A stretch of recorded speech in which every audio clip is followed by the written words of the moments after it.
Please take a seat. And if you're looking, there still are a number of seats on the right-hand side as you're coming in towards the front. So I would like to warmly welcome everyone to this 5th anniversary celebration of the BC Brain Wellness Program. I am Dr. Lynn Raymond.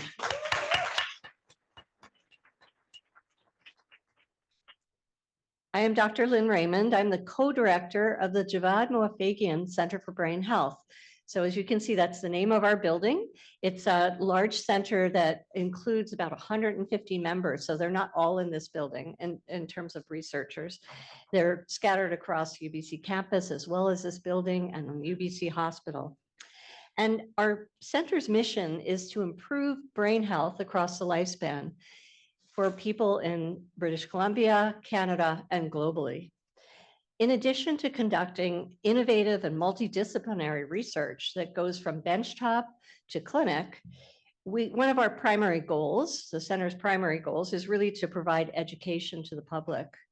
We love to communicate our excitement around new scientific breakthroughs and how they may lead to novel treatments in the clinic for a variety of brain disorders.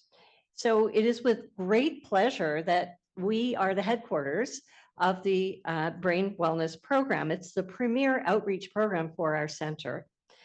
And I warmly congratulate Dr. Appel-Cresswell and her amazing team for the great work they've done to deliver this highly successful program starting 5 years ago and growing and expanding through the pandemic years. So let's give them a round of applause.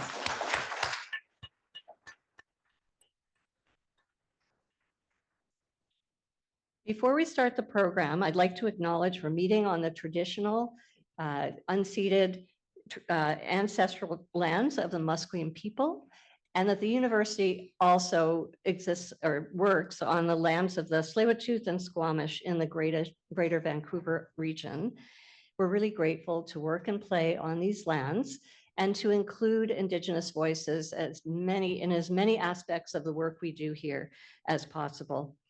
So with that, I'd like to turn the microphone over to Dr. Appel-Cresswell to introduce our speaker, Dean Ornish. Thank you, Lynn. Yeah, a very warm welcome from me as well. Thank you very much for the lovely introduction. Before I introduce you to our amazing speaker to you today, just a few housekeeping notes. We do have participants on Zoom.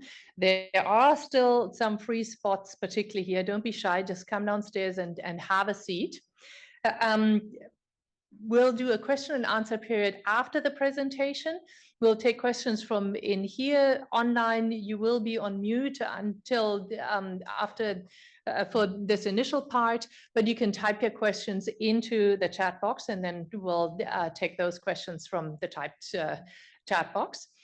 And with that, it is now my distinct pleasure and honor to introduce Dr. Dean Ornish to you. We're really standing on his shoulders, doing anything in the preventive medicine space. He's done this and has been a trailblazer for over 40 years. He's a professor of clinical medicine at the University of California in San Francisco. He is also the president and founder of the Preventive Medicine Research Institute in Sausalito in California. And all I say is one of our colleagues today earlier brought a book from 30 years ago, which he had already written and which is famous, and brought it and had it signed. So that's all I say about the history, because he has done so much that for many people was thought to be impossible.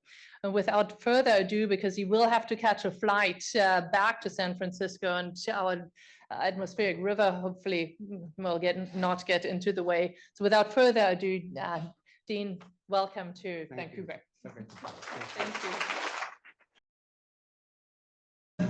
I want to thank all of you for being here today. I especially want to thank Dr. Raymond, Dr. Appel-Cresswell. I mean, it's such an amazing place what you have here, and the collaboration, the spirit, the innovation, it's really, I don't know if you know how special it is here, but it's just, I just learned so much being here, and such a pleasure to be here today with you. So I want to talk about the decades of work that we've done with lifestyle medicine. And lifestyle medicine is a field that I helped create, which is using lifestyle changes to not only prevent disease, but to treat and often reverse it. And the four main components of our program are a whole foods plant-based diet that's naturally low in fat and sugar and refined carbs, moderate exercise, both strength training and aerobic, meditation and other yoga-based stress management techniques, and support groups. One of my favorite quotes is attributed to Einstein, that if you can't explain it simply, you don't understand it well enough. So to reduce it to its essence, it's to eat well, move more, stress less, and love more. It comes down to that. US News and World Report rates hospitals and clinics and universities, and they've been rating diets for many years, and they rated what they call the Ornish diet as #1 for heart health. But it's not just diet. The meditation is important, the stress management is important, but also the real epidemic isn't just heart disease, it's or diabetes or prostate cancer or breast cancer. It's loneliness and depression and isolation. And study after study have shown that people who are lonely and depressed are 3 to 10 times more likely to get sick and die prematurely from pretty much all causes when compared to those who have a sense of love and connection and community. And so our support groups aren't just to help people stay on the diet, they're a powerful intervention in their own right. And anything that brings us together is really healing. Even the word healing comes from the root to make whole. Yoga is from the Sanskrit meaning to yoke, to unite, union. These are really old ideas that we're rediscovering. And it's not like we found that here's your diet and lifestyle program for heart disease, and here's the one for diabetes, and here's the one for Alzheimer's. It's really the same for all of them. And the reason why these same lifestyle changes affect so many of the most common and costly chronic diseases is that they're not so different. They share the same underlying biological mechanisms. And I wrote about this with my wife, Anne, in our book, Undo It. And we put forth this unifying theory that the reason why is that they share these same biological mechanisms: chronic inflammation, oxidative stress, changes in the microbiome, the 100 trillion cells that live in our gut, changes in angiogenesis and apoptosis and oxidative stress and gene expression and telomeres and so on. And each of these mechanisms is affected very dynamically, for better and for worse, by what we eat, how we respond to stress, how much exercise we get, and how much love and social support we have. And they affect all these different diseases. So what I'll share with you today is the research that we've done showing that these same lifestyle changes can slow, stop, prevent, and often reverse coronary heart disease, early stage prostate cancer, type 2 diabetes, high blood pressure, high cholesterol, various autoimmune diseases, lengthening telomeres, changed gene expression, and now most recently, early stage Alzheimer's disease. So I'm going to focus mainly on the Alzheimer's, but I wanted to give you the larger context of what we found. I had this cartoon drawn many years ago that we spend so much time in medicine and really in life in general, mopping up the floor without also turning off the faucet. And the cause, the faucet, if you will, are more often than not the lifestyle choices that we make every day. And with different ones, what I continue to be amazed by, because these underlying biological mechanisms are so dynamic, that how quickly we can get better or worse. Even a single meal, depending on what we're eating, can make a difference. And so our bodies often have this remarkable, this is not good. Let's see if we can get it to work. There we go. Our bodies often have this remarkable capacity to begin healing, and much more quickly than we had once realized, if we can treat the cause, if we can turn off the faucet. I may have to be standing here. Let's just do it from the keyboard. So I began doing this work long, long ago in a galaxy far, far away, back in 1978 when I was a medical student. And we took 10 patients, put them in a hotel, all of whom had really bad heart disease, and put them on this lifestyle program. And 8 of the 10 people got better. And they not only felt better, but they were better in ways we could measure. We actually used what was then a new test called thallium scans to measure blood flow to the heart. And 8 of the 10, you can see here on the left, whoops, let's see here. There we go. On the left, the brighter it is, the more blood the heart's getting. You're seeing a picture of the heart. And so up at around 10 o'clock where, let's see if this is working. No, yep, sort of. Well, anyway, this area here that's dark is not getting enough blood, and you can see a month later how it's essentially normal. And that had never been shown before. At the time, it was thought that the way people viewed heart disease then, the way they view Alzheimer's today, that once you had it, the best you could do was slow down the rate at which you got worse. And what we found is if you make bigger changes in a lot of things at the same time, that instead of getting worse and worse, people could often get better and better. But we had no control group, so most people didn't really believe it. So I went back to school, finished my MD, then did a second study This time we did have a randomized control group for comparison. And the people who made the changes in the yellow got better. The ones in the green got worse. The differences were highly significant. And we published that in the Journal of the American Medical Association. And we also found that there was a 91% reduction in the frequency of angina in just 24 days. So many people who couldn't, walk across the street without getting chest pain, or be with their spouse, or play with their kids, or go back to work, were able to do all those things in just a few weeks. And so the idea that not only could people get better, but they could get better so quickly was a new one. Went to Boston to do my medical residency and fellowship, moved to San Francisco, began the most definitive study called the Lifestyle Heart Trial. And ironically, we were using these very high-tech, expensive, state-of-the-art scientific measures to prove the power of this very low-tech and low-cost intervention. And so we took men and women who had really bad heart disease, and we randomly assigned them to a group that made these intensive lifestyle changes or to usual care. And we used quantitative arteriography to measure the amount of blockage in the arteries, cardiac PET scans to measure blood flow, and we looked at cardiac events. And what we found was that the arteries got, in the red line in the randomized control group, they got more clogged after 1 year. See if I can get this to work.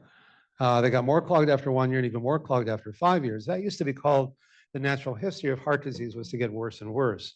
But we found that when people made bigger changes, instead of getting worse and worse, in the green line, you can see there was some reversal after 1 year, which we published in the Lancet, the International Premier Medical Journal, and even more improvement after 5 years, which we published in the Journal of the AMA. And we found a fourfold improvement in blood flow to the heart, because blood flow is a fourth power function of the radius of the artery. So even a modest increase in the radius can cause an exponential improvement in blood flow. And you can see that here in this representative patient in the upper left, where the arrow is where the artery is the most narrowed or clogged. A year later, you can see it's wider. But in the same patient, the blood flow measured in the PET scan in the lower left, blue and black is no blood flow. And in the lower right, orange and white is maximal. So you can see there was really dramatic improvements, not only in how they felt, but in the way we could actually measure their blood flow. And it wasn't just a few patients that skewed the mean. 99% of the patients stopped to reverse the progression of their disease in the intervention group, but only 5% of the usual care group got better. And one of the interesting findings, I had predicted incorrectly that the younger people who had less severe disease would do better, but I was wrong. It wasn't how old they were or how sick they were. The main determinant of how much better people got wasn't their age or their disease severity, it was how much they changed their lifestyle, which is a very empowering message to give people. The more you change, the better you get. And we found that pattern in every study that we've done. And there were 2.5 times as many cardiac events, heart attacks, strokes, bypasses, angioplasties, and stents in the control group as in the intervention group. Now, some people like to dismiss stories as anecdotal, and if that's all you have, then that's true. But if you have the science and then you have the stories as well, I think it's a very powerful combination, because you can say something is statistically significant, but is it really clinically significant? So here's a guy more recently who is a doctor himself, an internist, who had such a massive heart attack, had so much damage to his heart, that he was told that only a heart transplant could keep him alive. And while waiting for a donor to be found, he went through our program to get in better shape for the heart transplant. And he got so much better in 9 weeks that he didn't need a heart transplant. So I like this because sometimes people say, oh, diet and lifestyle, that's kind of boring. How powerful could that be? It's got to be something really high-tech and expensive, a new drug, a new laser, a new device, a new surgical procedure. And I think, again, our unique contribution has been using these very high-tech, state-of-the-art scientific measures to prove how powerful these very low-tech and low-cost interventions can be. So let me just play this for you. So the situation I'm describing here is of an internal medicine doctor who started a new chapter in his life with his wife, moving to Lake Arrowhead, having just opened a private practice office after all of our kids went to college and we could relocate. And just as this was ramping up, we had a horrible car accident which precipitated a heart attack that dropped my cardiac functioning down to basically 11 to 13 or 14, 15% of what it should have been, which resulted in intractable chest pain, angina, trouble breathing, inability to walk from room to room, go upstairs without being carried. Was offered a heart transplant as the only way to stay alive. And at the 11th hour, I entered the Ornish program, which provided me with an entire paradigm shift with respect to stress management, exercise, diet, nutrition, and despite not believing it myself and having other physicians who didn't believe in it either, it worked beyond my wildest dreams. I'm now able to exercise moderately. I can work full time. I can live at 6,000 feet, and our quality of life is actually better than it was before. I love stories because people get better. And this is also not only medically effective, it's cost effective. You know, 86% of the $4 trillion we spend in the US are for chronic diseases, many of which can be prevented or even reversed by changing lifestyle. And if you make big changes, you can show cost savings in the first year. It turns out that 5% of the population accounts for up to 80% of all healthcare costs in the US. I imagine it's not so different here. And heart disease is number one among them. So by targeting people with heart disease, we found that we can save a lot of money very quickly. So we did 2 demonstration projects, one with a major insurance company called Mutual of Omaha, and they were offered our lifestyle program as a direct alternative to having a stent or a bypass with their doctor's permission. And almost 80% of the people who would have had a stent or bypass were able to change their lifestyle and avoid the surgery they otherwise would have had. And Mutual of Omaha found they saved almost $30,000 per patient in the first year. Now in the US, because we don't have nationalized healthcare, it's important to not only show you save money, but you save money in the first year, because a third of people change jobs and change insurance companies every year. And the insurance companies say, why should we spend our money for some future benefit if chances are someone else is going to get it? We did a study with Highmark Blue Cross Blue Shield, which is in West Virginia, Nebraska, and Pennsylvania. And they found that they were able to cut their costs in half in the first year, you can see here. And those cost savings actually persisted for more than 3 years. And when they looked at the high cost users, those that they'd spent at least $25,000 on in the preceding year, they cut it by 4-fold in the first year. So you can save money very quickly, which is important if you want to create something that's sustainable. I like this cartoon. He says, I can operate or you can go on a strict diet. He says, well, you better operate. My insurance doesn't cover a strict diet. So when I started publishing these studies, I thought, you know, this will really change medical practice. And to some degree it did, but not nearly as much as I hoped. And what I realized is that we really had to change reimbursement, and particularly Medicare. If Medicare covered it, then that would, you know, you change reimbursement, you change medical practice and even medical education. I had no idea it would take me 16 years to do that. But I knew it was worth doing. And people who've worked with Medicare say only 16 years, so it's all relative, I guess. But they created a new benefit category to cover our program. This was the decision memo after 16 years. And it's not even like in year 15, you're like, oh, we just got 1 more year. It's like, is this ever going to happen? But they did. So that really made a big difference. We then did the first randomized trial to see if these lifestyle changes might slow, stop, or reverse the progression of men with early stage prostate cancer. We did this with the chair of urology at UCSF, where I'm a professor, and the chair of urology at the time at Memorial Sloan Kettering Cancer Center. When you're doing disruptive studies, it's good to work with people who are considered the leaders in the field. And we took men who had biopsy-proven prostate cancer and who had decided for reasons unrelated to the study not to be treated right away, what used to be called watchful waiting or active surveillance now. And so then we could randomly divide these patients into 2 groups and have one group that wasn't getting any treatment, which for most forms of cancer, it's hard to get because usually they're being treated right away. So we could look at the effects of lifestyle changes alone. And what we found was that the PSA levels, a marker for prostate cancer, went up or got worse in the randomized control group, went down or got better in the intervention group. The differences were highly significant. And they occurred again in direct proportion to the degree of lifestyle change. The more people changed, the lower their PSA went. But PSA is an imperfect marker for prostate cancer. So we added some of their serum to a standard line of prostate tumor cells growing in tissue culture at Bill Anderson's lab at UCLA. And the tumor growth was inhibited 70% in the group that made these changes, but only 9% in the control group. And what was really amazing to me, that alone occurred in direct proportion. So think about it. So someone changes their lifestyle. We take their blood, we put it in a tissue culture where the tumor is growing.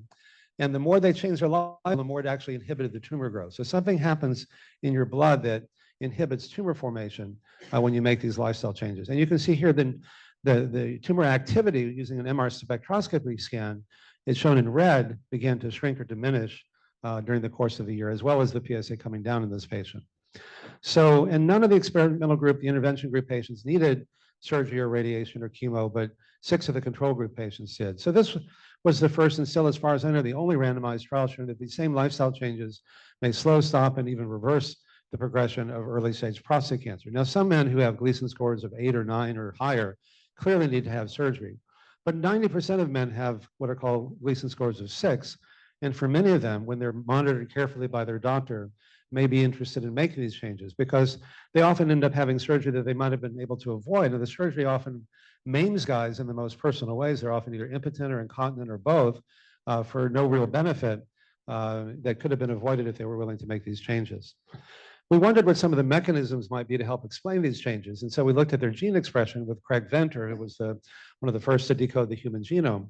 And we found that over 500 genes were changed in just 3 months. And in fact, turning on the good genes and turning off the bad genes, and particularly downregulating the genes that were part of this underlying theory that we put forth in our book, the genes that control chronic inflammation, oxidative stress, changes in angiogenesis, atherosclerosis, and so on, were in effect turned off. That there are switches that can turn genes off and on. They're called methylation or histone, non-histone proteins, sirtuins. They're like switches. And if you can turn off a gene that causes inflammation, it's as though you're changing the gene itself.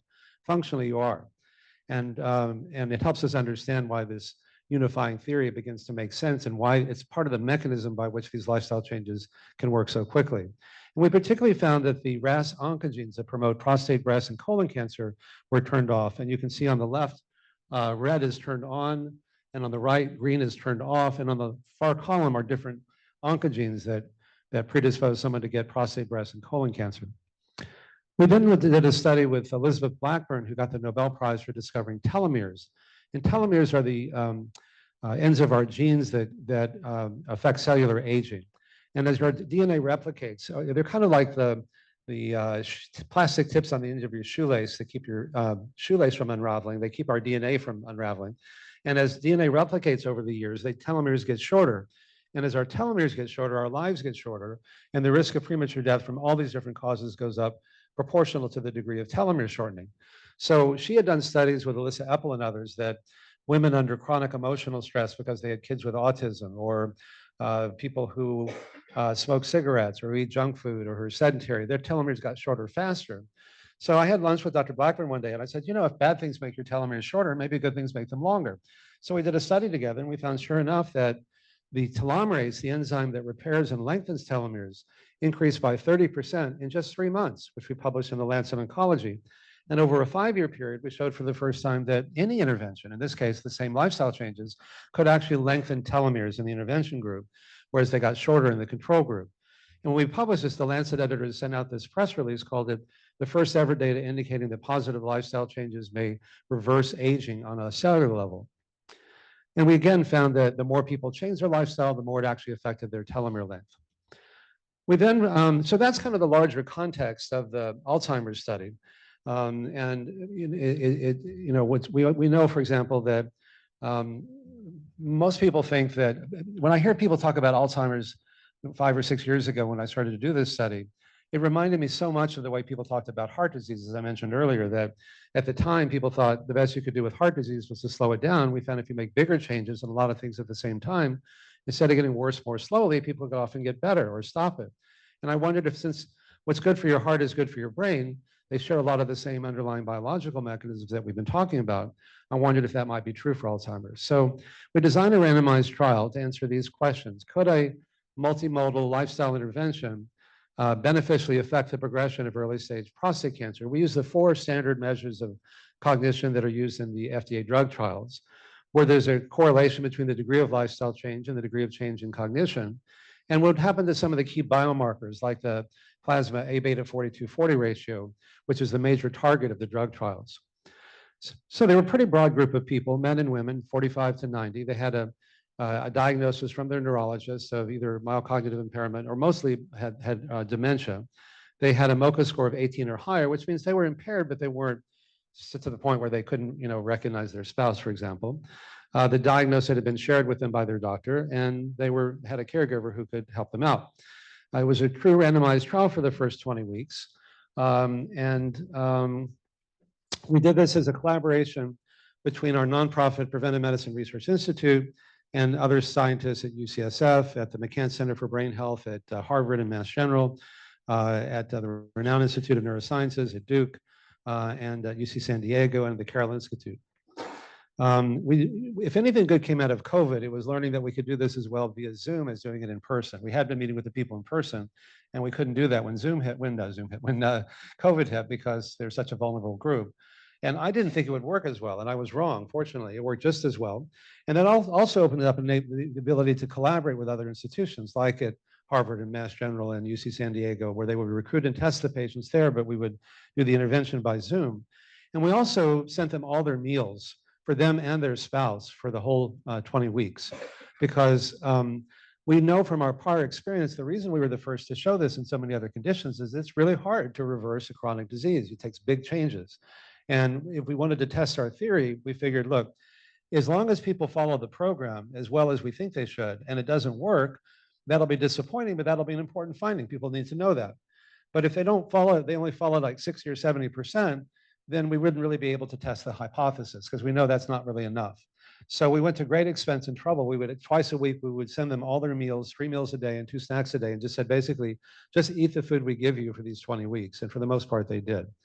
We met with them 3 times a week for 4 hours at a time. They had an hour of exercise, an hour of meditation and yoga, an hour of a support group, and an hour of a lecture. We also gave them some supplements. I don't know what where all these played, but we gave them some omega-3 acids with curcumin, some multivitamins, some CoQ10, a vitamin C, B12, magnesium, lion's mane, and probiotic. We used, as I mentioned, the 4 standard measures of cognition and function that are used in FDA drug trials: the ADS-Cog, the CDR sum of boxes, the CDR global, and the CDR, the clinical global impression of change. These are standard measures that are used in most drug trials. The inflammatory and amyloid biomarkers were done by Rudy Tanzi and Stephen Arnold at their labs at Harvard and Mass General. Liz Blackburn did the telomere length. Rob Knight, probably the leading microbiome expert, did the microbiome studies. And Rima Kadura-Durek at Duke did some of the metabolomic studies. We had to screen a lot of people. We ended up with 51 people. We'd hoped to get 100, but because of COVID, it made it harder to recruit patients, and also because the pharma companies would pay $50,000 for every patient enrolled, and we didn't pay anything. So we had a harder time getting them. But if you can show statistically significant differences in a smaller group of people, it's just as valid. It's less generalizable. But in terms of whether or not, the question you're always trying to answer in any clinical trial is this a real finding or is this due to chance? And by convention, if it's less than 5% likelihood due to chance, then it's considered a real finding. And that's what we found. So when you can find statistically significant differences in smaller groups of patients, it just means your intervention is that much more potent. So we found no significant differences at baseline. This is the article that came out in May in the leading peer-reviewed Alzheimer's translational research called Alzheimer's Research and Therapy. And in the CDR global, we found that lower is better here. So in the control group on the left, they got worse. Their scores went up. In the intervention group, those scores went down or improved. In the ADS-Cog, same pattern. They got worse in the randomized control group, better in the intervention group. In the CDR sum of boxes, they were essentially unchanged in the control group and significantly worse in the essentially unchanged in the intervention group and essentially unchanged in the control group. Sorry, let me say that again. They were worse in the control group and essentially unchanged in the intervention group. And the 4th measure is called the clinical global impression of change. I think it's the most clinically relevant measure because they interview not only the patient, but also their spouse or caregiver. So they really know what's going on with the patient. And we found that in 71% of the patients, they either stopped or reversed the progression of their disease, whereas in the randomized control group, none of them got better and 68% got worse. Now, I'll come back to that in a moment in terms of what it means to be able to stop or reverse the disease as opposed to getting worse. We found a statistically significant correlation between the degree of lifestyle change and the degree of improvement in all 4 of these measures, just like we found in all of our other studies. And we use the same formula carried through across all these different studies that we've been looking at. Did I just hit the wrong button here and turn the lights down? Sorry. That's okay. Be careful where you put your head. And then I asked the question to the statistician, like, where do these lines cross between getting worse and stopping and getting better? And it turns out that for the ADS-Cog, you had to adhere 71% or better. For the CDR sum of boxes, it was 120%, which is why they slowed it down, almost stopped it. And for the CDR global, it was about 95%. So you can see that, ounce of prevention, pound of cure. It's hard to reverse chronic disease, and this is just the latest example of that. Now, the A-beta 42/40 ratio is the target of the drug trials, and it, in a sense, pulls the amyloid out of your brain, and so your blood levels go up. And that's what we found in our study, too, that the blood levels went up in the intervention group, they went down in the control group, presuming that they're going more into their brain for the usual care group. And we also found that there was significant, and that was significant to the 0.003 level. We also found that insulin levels were significantly different. Beta hydroxybutyrate, which is a measure of ketones. We're putting people, this whole idea of like a paleo diet or a Atkins diet or whatever. We all agree that people eat too many refined carbs, but it's what you replace them with that makes it whether it's healthy or not. If you replace them with, pork rinds and bacon and sausages, that's not a good choice. If you replace it with good carbs, fruits, vegetables, whole grains, legumes, as they come in nature, then you get the benefits of the keto diets without the toxicities. And we also found that markers of inflammation like glycoprotein acetylation A, decreased 8 times more in the intervention group than in the control group. We also found a statistically significant correlation between the degree of lifestyle change and the degree of change in the A-beta 40/40 ratio, which gives more biological plausibility to our findings. Now, there are only 3 drugs that have been approved for treating Alzheimer's in the last 20 years, and billions of dollars have been spent looking for the magic bullet. And the 3 were only starting to be approved about 4 years ago. And one is called aducanumab, one's called lecanemab, and one's called donanemab. Now, they just slowed the rate of getting worse. Now, and mostly only in men. They don't work as well in women, even though 2/3 of Alzheimer's is diagnosed in women. And they don't work as well, and the side effects are a lot worse in people who have both of the Alzheimer's genes. So for many people, they're contraindicated. And the side effects include things what are called ARIA, which is amyloid-related imaging abnormalities, like bleeding into your brain or swelling in your brain.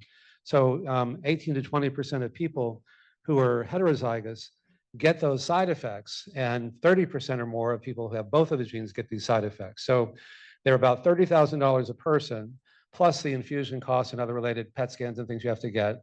They have really bad side effects like bleeding into your brain. And at best, they slow down the rate at which you get worse. But getting worse more slowly is still getting worse. And so if you're a patient and the doctor says, I'm sorry, Mr. Jones or Ms. Smith, you've got Alzheimer's, it can only get worse, maybe we can slow it down a little bit. The suicide rate is 7 times higher in the next month or two because they take your hope away. So now for the first time, we can give people a sense that maybe there's a sense of hope, that not everybody gets better, but a lot of people do, and they get better to the degree they make these changes. So the reason why I think the lifestyle changes are better is because the drug just focuses on the A-beta 40/40 ratio. The lifestyle changes affect that and all these other mechanisms we've been talking about, chronic inflammation, oxidative stress, and so on. And it takes a more multi-targeted approach when you're trying to reverse the disease, that one part of it may slow it down, but if you have these other mechanisms, that may be enough to stop or even reverse it. We also looked at the microbiome in Rob Knight's lab. These are the 100 trillion cells that live in our gut. And we found that organisms that are beneficial went up in the intervention group. The organisms that are harmful, that have been linked with Alzheimer's, went down. These differences were significant. And so the lifestyle changes increase the good organisms and increase the good organisms and decrease the bad ones. Whereas in the randomized control group, there was no change. So in conclusion, comprehensive lifestyle changes may often improve cognition and function in all these different measures, in these different measures after only 20 weeks. In contrast, the randomized control group patients got worse in all 4 measures. Not every patient in the control group got worse, not every patient in the intervention group got better, but on average, that's what we found. And the validity of these findings, I think, was also supported by the dose-response correlation between the degree of lifestyle change and the degree of change in cognition, by the changes in biomarkers, which were also directly linked to the degree of lifestyle change, and in the other biomarkers that we looked at as well. So I think there are also implications for prevention. First of all, it may be that lifestyle plus drugs ultimately works even better than either alone. As newer drugs come out, we're hopeful that'll be the case, much as you may take statins and change your lifestyle if you have heart disease. We need longer follow-up to look at the relative contribution of each component over a longer period of time, the longer-term outcomes, why some people respond better than others, and whatever synergy they might be from doing both together. Now, I just want to end by showing you 3 patients' stories, because as I mentioned, stories can really help understand, like, okay, it's statistically significant. What does that really mean clinically? So this is a guy who was the chief financial officer of a major company who was diagnosed with Alzheimer's. And it's a little bit longer. This is about 4.5 minutes long, but I want to play it because it also talks about his wife's experience and what it really meant to both of them It's and what been they were told. when they almost were a first year now. diagnosed. To be able to do what I used to do very easily. There was one Is day it Mike working? said, I feel like I'm going Can crazy. you make it louder? He was just struggling so As loud as much possible. with trying to keep everything Is that as loud as it organized gets? and all the, everything going at once. And in years past, when he was doing a different lot one. of software implementations, financial implementations, I mean, he would have many, many things going on at the same time and could juggle them all easily. So it was a big shift. And then you went to the doctor, and what did the doctor tell you? Well, the doctor gave the What happened here? the statement that that I had Alzheimer's and kind of Just leave it. more of a negative approach to it. I Don't think touch it. Just leave it. Please don't touch it. he wasn't positive at all in terms of what I could see, or do in the future. It was very difficult. I mean, it's a horrible diagnosis to receive for anyone because as of today, there's no cure. There's nothing really that anybody could do to help you. And I remember clearly the neurologist saying, if there's anything you'd like to do it in the next couple of years and get your life in order, get your finances in order, make plans, because you've only got a couple of good years left. So it's devastating. And that there's nothing they could do to change that. Exactly. There's the pill you take that maybe will slow things down, but other than that, take the best care of yourself you can, and that's it. So being part of this study has changed that for us totally. It has given hope. We've seen positive results, and whether that lasts for years or whether it's only for a short while, it's giving us a lot of hope, and hopefully will expand that 2-year time frame that the doctor gave us. We're well past that now, so there's a lot to be hopeful for with this study. As you mentioned before that you were doing a lot of CFO kind of work, chief financial officer work. And you weren't able to do that, and you weren't able to do your household finances either, I presume. Is that right? Correct. But now, tell me what's changed in that regard. I'm back to reconciling our finances on a monthly basis. I keep up to date with our the investments and any changes that need to take place with that. Is that a change from a year ago, where you can do things now that you couldn't do a year ago? Yes. Well, it's kind of like doing a happy dance. Because it's so much a part of my life, and who I am and was. It's kind of hard, saying that part of me was just gone, and so I just it's a lot of self-worth that comes back. Good. And then you mentioned before that before you weren't able to read because you kept forgetting what you'd read, and you'd have to start over, and you get frustrated and said to hell with it. How has that changed? I'd say several years ago, Mike quit reading. It just wasn't worth it to him. He would forget what he read. He'd have to start over. He's always loved reading lots of books. He traveled a lot, and he was always reading on airplanes. Reading was just important and a positive experience. And then he quit because he couldn't remember. So just in the last, I would say, about 4 months, he's reading again. Before, it would take me weeks to finish a book. And now I'm able to pick up a book and to read and to remember what I've read and be able to finish that book within 3 to 4 days. Let's do some questions while we're waiting.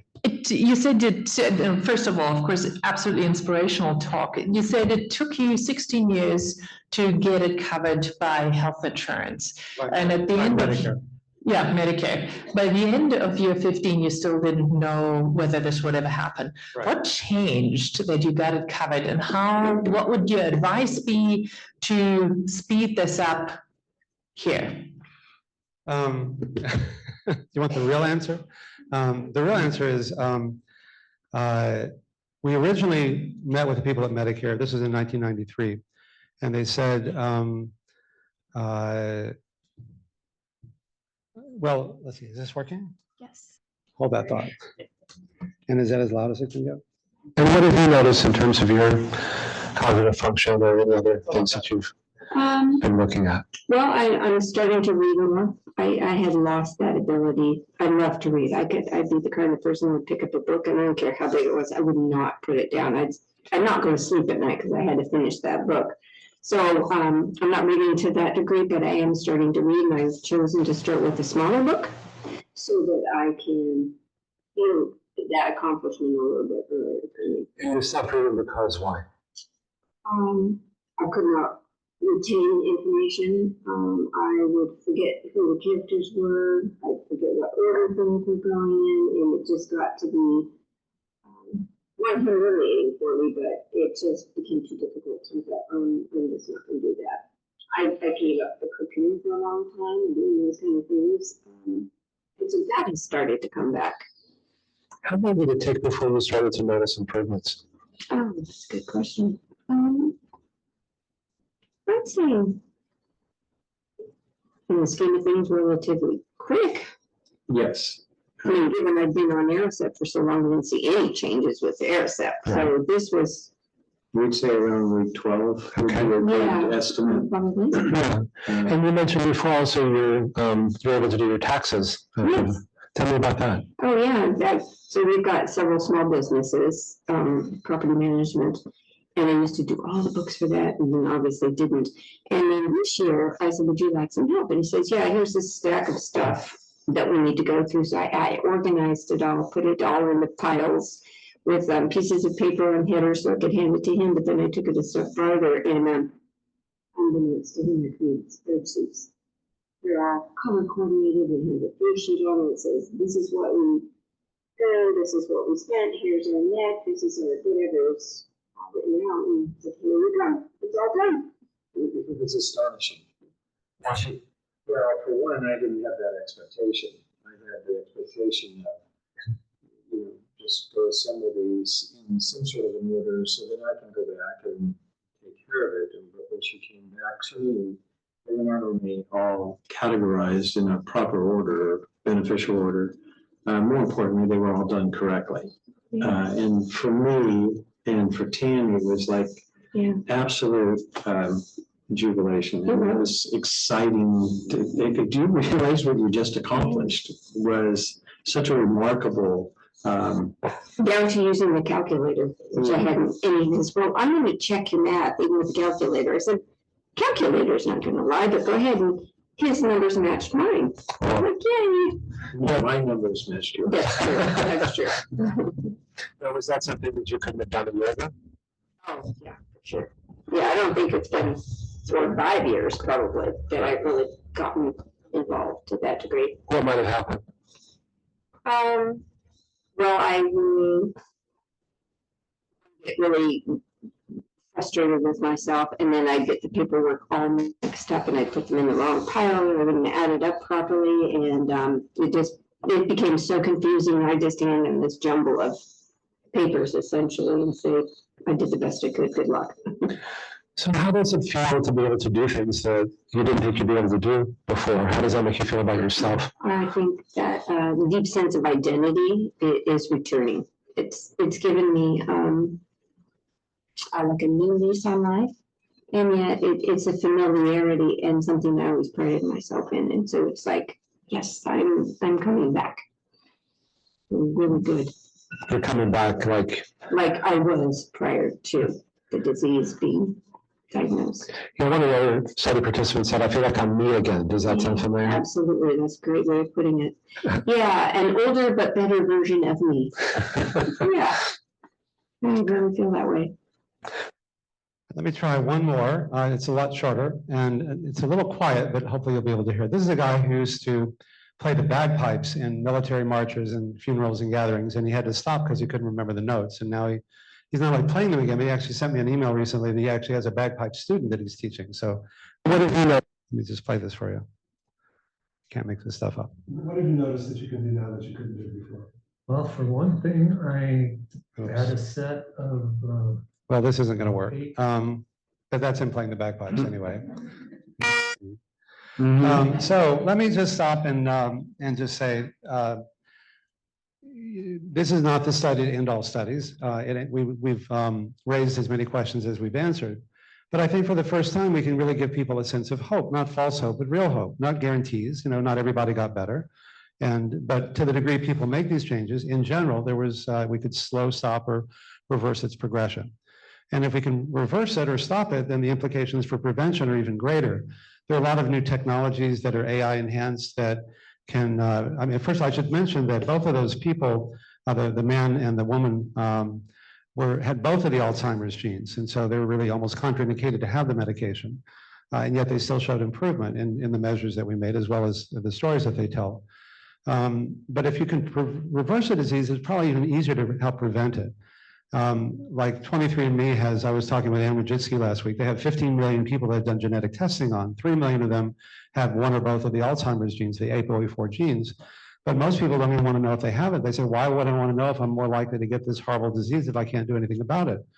But if we can, like I say, if we can affect its progression once you have it, it probably works even better to help prevent it. And you probably don't have to make such intensive changes to prevent disease as you do to reverse it. And so, and some of the new AI technologies, looking at your retina or voice patterns, can pick it up to 10 years before it becomes clinically apparent. So I'm hoping this will motivate people to find out so they can begin making these changes. And certainly the earlier you intervene, the more likely they are to be effective. To answer your question, Sylvie.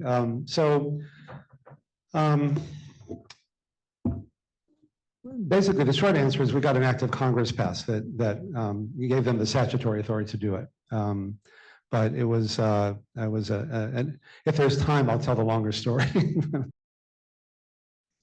Yeah, in the back.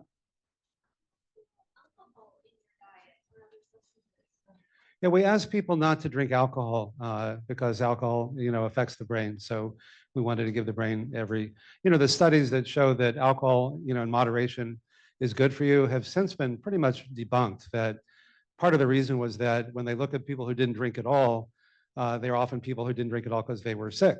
They had chronic diseases. And so when they exclude those, they found that it really is much more linear. Other questions? Yeah. Can I just say, if you want to ask a question, can you press the red button on the nearest microphone? Only one at a time, though. Only one person can turn it on. All good. I pointed at me. My question is, I was wondering how you factored in people who have genetic conditions that predispose them to heart disease. To heart disease? When you say fact, I mean, it's a randomized trial. So the presumption is that anything that may affect one group that's not part of the intervention will be as likely to affect one group as the other, like their genetics, for example. Okay, so you didn't exclude people who, for example, had a mitochondrial disease or something like that? No. So let me try this again and see if this will work. Let's hope so. Well.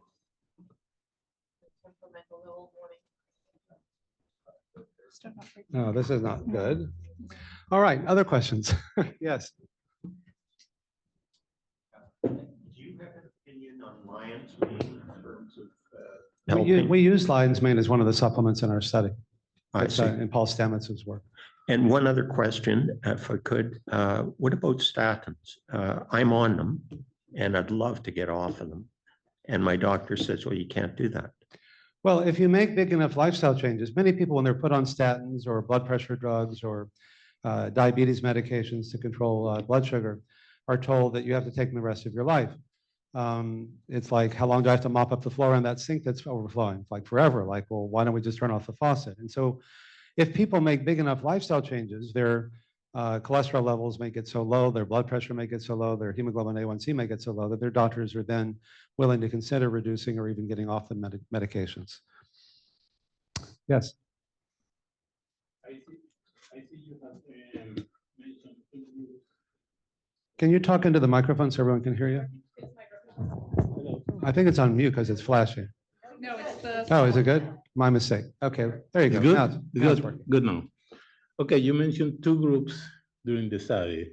Mhm. I just wanted to understand these two groups. The control groups is the one that received medicine, drugs, and the second No, group, neither only group. intervention? The control group was told, do whatever your doctor told you to do. So they did, Okay. if they had been, none of them were taking the 3 drugs I talked about. They were taking whatever, there are other drugs like Aricept or things that they might have been taking, but we just told people, just continue doing what you've been doing before. So the intervention group, no medicine at all, only lifestyle. If they had been on medicine before, we just told them to continue it. So they were, in both groups, we said, if you're on medicine, they had been on them for some time before, they just continue the same dose that they'd been on before. So there were no Okay. differences in that. Let's see if we can get this to work. Thanks. Oops, sorry. Okay, other questions in the back? Opinion on the, I was recently read a book called A Statin-Free Life, and the author of that was really minimizing the importance of cholesterol levels. Yeah, Do you there's have any? Well, there are a lot of people from time to time who, you know, say things like, you know, cholesterol doesn't matter or meat is good for you or things like that. That's why I do these studies, because that's the whole point of science, is to sort out what's true and what isn't for whom and under what circumstances. But statins work not only by lowering your cholesterol, they also have a lot of powerful anti-inflammatory effects. So it may be that that's as much a part of the benefit as the effects that they have on cholesterol per se. On this side of the room? Yes.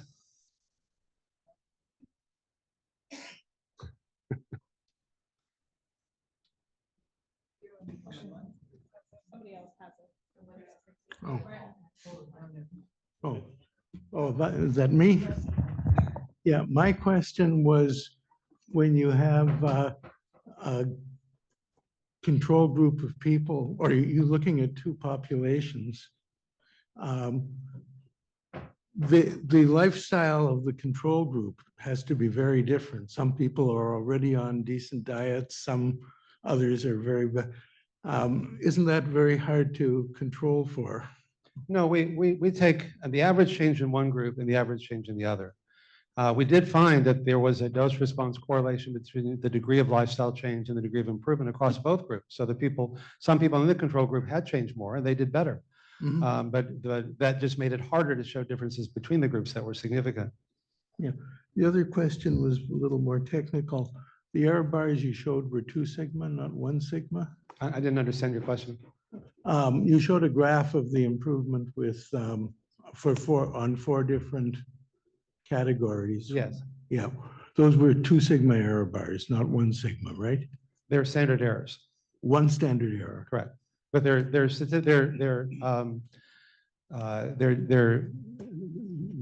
I'm not sure quite what you're asking. The error bars overlap strongly, and I would have said, gee, this stuff, you gave a significance, which is the product of all 4 of them, I guess. Correct. Well, no, it's actually looking at each one's, it's more complex than just looking at error bars, but our statistician is the head of the department at UCSF, and you know, we'll stand behind the statistical analysis. We can have a longer discussion about that over email if you'd like. Okay, the other question was the A beta 4240. Is that a test that is just a blood test, or does it require cerebral fluid? No, it's a blood test. Thank you. Thank you for your questions. Yeah. Any progress? We have one there. I think you and Okay. Why don't you just, in the interest, yeah, I think we have some time. Okay, let's go ahead and play it. Hi, is this working? Oh, I think it is. I have a question about ketosis. There's another group also based in Marin County that is doing a multimodal lifestyle program dealing with, well, they're talking about actually reversing Alzheimer's. And the core of their program is that people are on a ketogenic diet.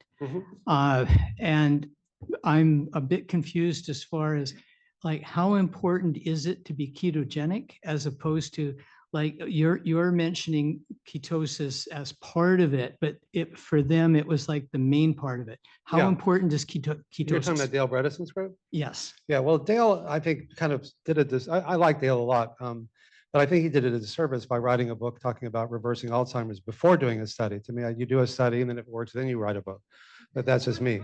But we weren't actively trying to get ketosis. We're, as we do in all of our studies, we reduce the intake of refined carbs and simple sugars and things like that.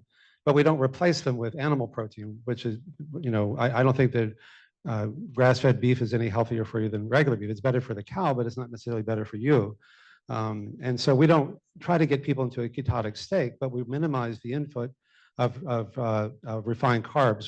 And by measuring the beta hydroxybutyrate, we find that they got into the benefits of a ketotic diet without making that a primary goal. Other questions? Yeah. Dr. Raymond.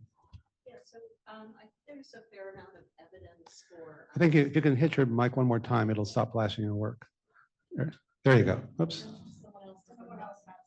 Oh, someone else, if someone else has their mic on, if they could turn it off. Right. Okay, oh, that's cool. There seems to be a lot of evidence that sleep is really important as well. And Yeah. of course, as we get older, we don't sleep as well, that it clears some of the toxins from the brain. I was just wondering if you've looked at the impact of the four prongs of your program on people's sleep, their quality of sleep and et Yeah, cetera. the sleep clearly is when your brain detoxifies and is an important factor in so many conditions, but including Alzheimer's. And people generally find that when they do the meditation, when they do the yoga, when they have the support groups, then they sleep better because they have, and especially as they start to see that they or other people are starting to get better, it gives them the sense of hope. And so they're sleeping better as a result of all these things, which I'm sure plays an important role. You know, we can't really say what the relative contribution of each component is. Certainly there's independent evidence that exercise is good for you, meditation is good for you, sleep is good for you, eating a healthy diet is good for you, social support is good for you. But in terms of, we're just saying taken as a whole, this is what we measure. Thank you. I have a question about your, you were talking about diabetes. I'm a type 1 diabetic. So you were talking about type 2s? Correct, type 2 diabetes. Thank you for the clarification. Yeah. Type 1 diabetics also improve, but as you know, it's more of an autoimmune disease against the islet cells in your pancreas. But autoimmune diseases often improve, in, not just with diabetes, but even lupus and other conditions. Well, I know exactly that my diet is extremely important. So I switched mainly lots to nuts and special grain. And so there is immediately I can see an improvement and stay away from alcohol. I would highly recommend that. Yeah, and you can also get a continuous glucose monitor, and then you can really look at the effects of everything you eat and how it immediately affects your blood sugar levels. Yeah. I highly recommend that. Yeah, thank you. Yes, ma'am. There you go. I know with some of the studies early on, you had fish in them. Are you thinking whole food, plant-based now and with? We didn't have fish in any of our studies. In the prostate ones? No. Oh, good. No. So the long-chain omega-3s from algae are okay, or what do you think for brains? The omega-3s from algae, the fish get it from eating the algae, so you can do it that way. Now, I wrote a book on the spectrum. That was more of a prevention book. And I put a piece of salmon on the cover and kind of alienated many of my vegan friends. But I wanted to show that you have to meet people where they are. Not everybody wants to, go on that intense of a diet. And the spectrum was based on the idea that if you're trying to reverse a disease, that's what the Undo It book is about. It's hard, it's prescriptive. This is what it takes to do that. But if you're just trying to lose a few pounds, get your LDL or your blood sugar or your blood pressure down, as I mentioned, in all of our studies, the more you change, the more you improve. But part of what I've learned is that even more than being healthy, people want to feel free and in control. And as soon as I tell somebody, eat this and don't eat that, and do this and don't do that, they immediately want to do the opposite. So not only is it not helpful, it's actually counterproductive. It goes back to the first dietary intervention, when God said, don't eat the apple, and that didn't go so well, and that was hard. And apples are good for you. So what I did is to say, look, and once you call foods good or bad, it's a small step to saying I'm a bad person because I ate bad food. The whole language of behavioral change has this kind of, nurse ratchet, finger wagging. I mean, I can't go out to dinner with people without people either apologizing for what they're eating or commenting on what I mean. I say, what you eat is your business. It's not, but still, the whole language of change has this kind of, moralistic or fascist quality. And once you call foods good or bad, it's a very small step to saying I'm a bad person because I ate bad food. I cheated on my diet, all these judgmental words. Yeah. And at that point, you might as well just finish the burger because you're a bad person. So what I did was to say, look, food is just food. Some foods are healthier than others. So I categorize foods from the most healthy group 1 to the least healthy group 5. And say, so like, let's say you came to me, say, I say, why are you here? I want to get my LDL down. Great. How much are you willing to change? Wow, no one's ever asked me that before. They're always telling me how much I should change. Okay, well, so I categorize from the group 1 of the healthiest foods, the like vegan, healthy, low fat, low sugar foods. Group 5 are the usual suspects, your fried donuts or cheeseburgers, whatever. And groups 2 to 4 in the middle. What are you eating now? I'm eating mostly unhealthy group 4 and 5. Great. How much are you willing to change? Well, I don't know. I'll eat less of that. I'll still eat some of that, but I'll eat more of the groups 1 through 3. Great. How much exercise are you getting? Not enough. How much are you willing to do? I'll walk 20 minutes a day. Great. How much meditation and yoga are you doing? 0. How much are you willing to do? I don't know. I'll meditate 10 minutes twice a day. How much time are you spending with your friends and family? Not enough. I'll spend more. Great. So we'll support it. We'll track it. Now, if you indulge yourself one day, it doesn't mean you cheated or you failed or you're bad. Just eat healthier the next. If you don't have time to exercise one day, do a little more the next. You don't have time to meditate for an hour, do it for a minute. Whatever you do, there's a corresponding benefit. And then we'll track that, we'll support it, and then a month later you come back and say, what was your goal? I wanted to get my LDL down 50 points. Great. It came down 30 points. How wonderful. Now, if you're willing to just go a little further, eat a little less of a little more on the healthier end of the spectrum, do a little more exercise, a little more meditation, a little more time with your friends and family, maybe that'll do it. So I like this because it's a very compassionate approach. You can't fail. There's no diet to get on, so there's no diet to get off. The other thing that we do in our support groups is probably worth doing is that the support groups, again, are not just helping people stay on the diet. They're a powerful intervention in their own right. And that anything that creates a sense of intimacy is healing. So we focus on having people identify what they're feeling and express it as a feeling. Now, it's very easy to make fun of this. Oh, you live in Marin County, it's so touchy-feely, and I used to get very defensive. And I say, well, you know what? It is touchy-feely because we are touchy-feely creatures. That's how we've survived as a species, by caring for each other and supporting each other and loving each other. And so let me just give you a quick little exercise if you'll indulge me for a moment. So close your eyes for just a moment. You don't have to, but if you want to do the exercise, it works better. And tell me how you feel when I say the following. I think you're a jerk and I think you're wrong. And then open your eyes. Now, I'm not really meaning that, but at some visceral level, how did that feel? Anybody? Not good. Okay. Did that make you want to get to know me a little better at that moment and find out why I thought you were a jerk? Probably not, right? And if this were real life, we generally have 2 responses when we're attacked. What are they? One is what? If I called you a jerk, what would you say? No, you're a jerk, right? You attack back, or you walk away, right? Or you tune out. So if the goal is to be more intimate, both of those responses take us in the opposite direction, right? Okay, close your eyes again. Let me just try different and how this feels. Take a deep breath just to kind of center yourself. I feel angry and I feel upset. And then open your eyes.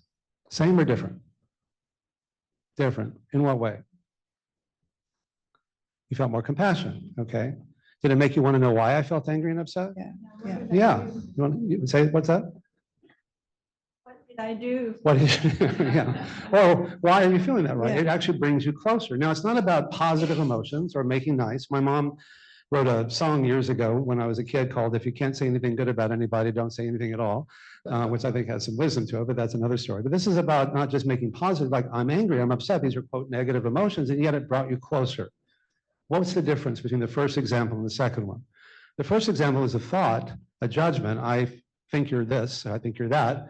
The second was a feeling. And it's our feelings that connect us. And so, and you can be authentic with your feelings. You don't have to make nice. I feel angry, I feel upset. So you want to go like, why? What did I do? Or why do you feel this way? It has nothing to do with me. And so so the support groups are really based around the idea of just asking people to identify what they're feeling and express it. Now you can have thoughts masquerading as feelings. You can say, I feel that you're a jerk. You know, that's still a judgment. But the feeling is really what really connects us. And so these are really old ideas that we're rediscovering. Yeah. Does someone else have their mic on? Yeah, if you could turn yours off. Oh, there you go. Okay. Thanks. Very interesting. I was just wondering what significance the 20 weeks of free food was, and if one was to have the same program without the free food being provided, if there've been any studies regarding that. Well, the significance is whether we got people to follow the diet to the degree we thought we would need to, so that we could test the hypothesis. And if it turned out they followed the diet, and not just the diet, but the whole program, and they didn't get better, that would be an important finding. So people didn't fool themselves. You know, that's why I think it's important to do these studies. But in terms of, was there a placebo effect with that? Probably. Was there a placebo effect with all of this stuff? Probably to some degree.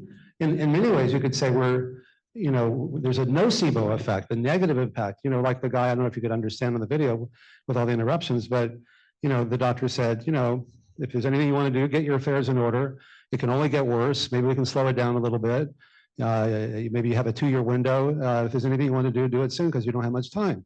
So that can be self-fulfilling too in a negative way, but in a negative way. And it's almost like the brain starts to shut down as an adaptive response to such terrifying news, and it becomes self-fulfilling. And and then your world starts to shrink. Like, don't go out, don't wander off, or you don't want to go out because you don't want to embarrass yourself, or by the way, we're going to take your keys away so you can't drive, and your world just gets shorter and shorter, or smaller and smaller, and you're told that it can only get worse. And when you lose your memories, you lose everything. It's terrifying. And so it can be self-fulfilling in a negative way. So there's no way to really control for all the different aspects. It could be, but we can just simply say that taken as a whole, this is what we found.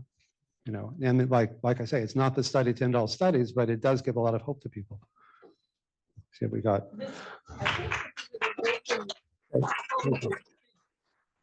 Thank you for the chance to be here today. This was absolutely inspiring and amazing, and we are so honored that you made us, that you came up to us today and share all your wisdom and all your comparisons and anecdotes with us, which is highly enlightening. We have actually good news in terms of doing a multimodal lifestyle intervention. We do have a trial here going on as well, the Impact 360 trial, which is a 6-month exercise, mind diet, and mindfulness intervention. So if anybody wants to sign up, this is also a study. We can talk about this as well for healthy agers and as well as for people with Parkinson's. You're very much invited to sign up for that. Thank you so much. I know you have to run to catch a plane to go back to San Francisco. Hopefully it'll all go smoothly and not swimmingly. Yeah, thank you very much. Oh, thank you. Let me just say again that what you have here is amazing at UBC and with the Brain Center and the work that Silke and Dr. Raymond and others are doing. And sometimes it's hard to be a prophet in your own country. But what you have here is one of the best in the world, and I'm just honored to be here. And I apologize for all the technical difficulties, and hope this was useful. That apology is on us.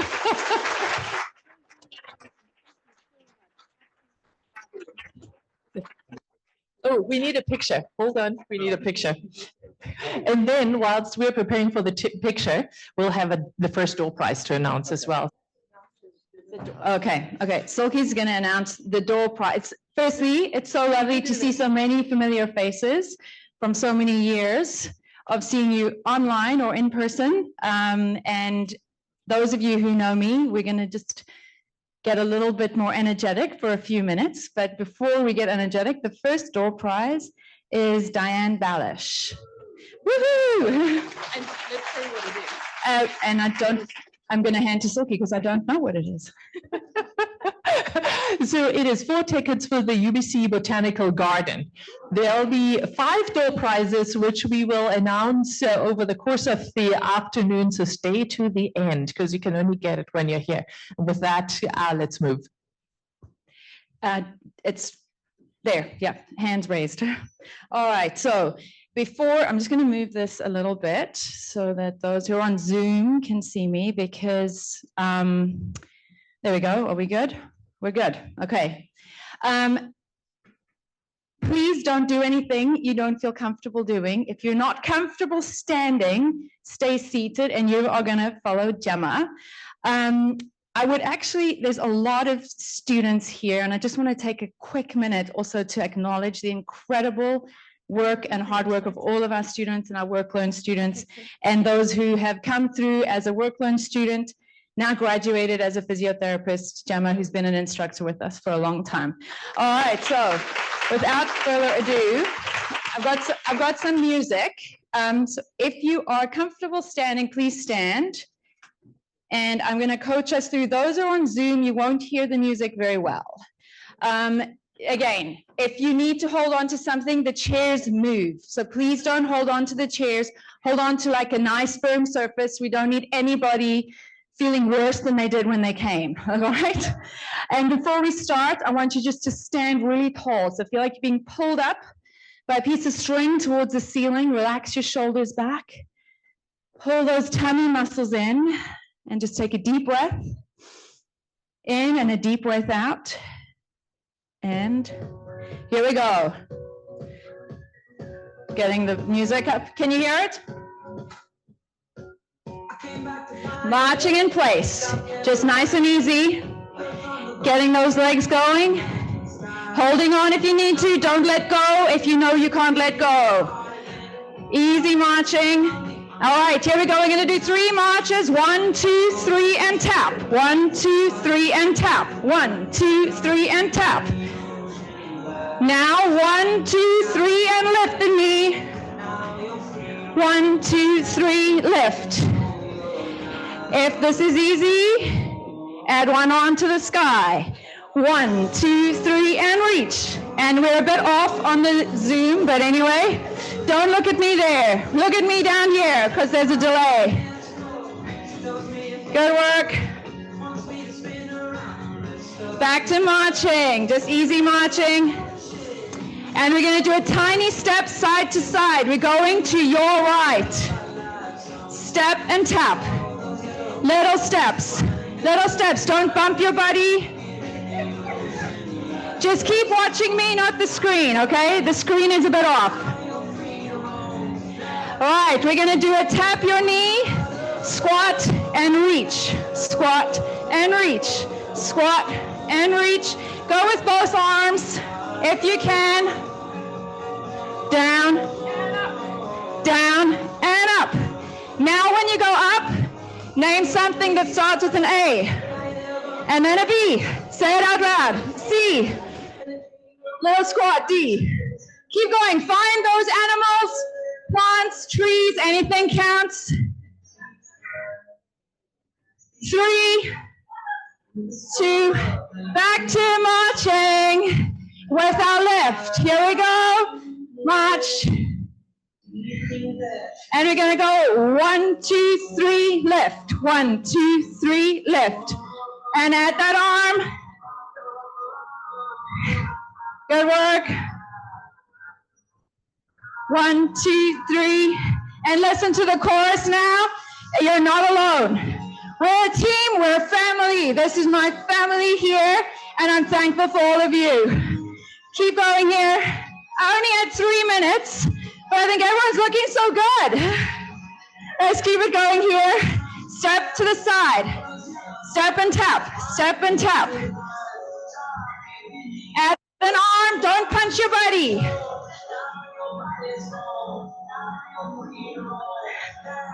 Well done. Listen to those words. You're not alone. We're here for you. And we're going to go for 5, 4, 3, 2, and 1. Slow it down. Let's take a moment. Just get your breath. Take a deep breath in. And breathe out. You should feel awake. You should feel invigorated. And I'm really looking forward to getting to chat to the many familiar faces later. And I'm handing over to Silke. Thank There we you go. so much. That was fabulous. And this is our amazing Sally Stelling, physiotherapist, lead of exercise, lead of education, and just a, force of life. So thank you very much. And I've got another door prize you'll be pleased to hear. And this door prize is 2 admission tickets for the Vancouver Art Gallery. And it goes online. And I can't see you guys online, unfortunately, because we don't have that screen here. It goes to Karen Bailey. So congratulations, and 2 tickets to the Vancouver Art Gallery are yours. All right, so we'll go straight on to the celebration here. It feels very déjà vu when we were here 5 years ago. How many of you were here 5 years ago? Yeah, so quite a few of you would share that feeling.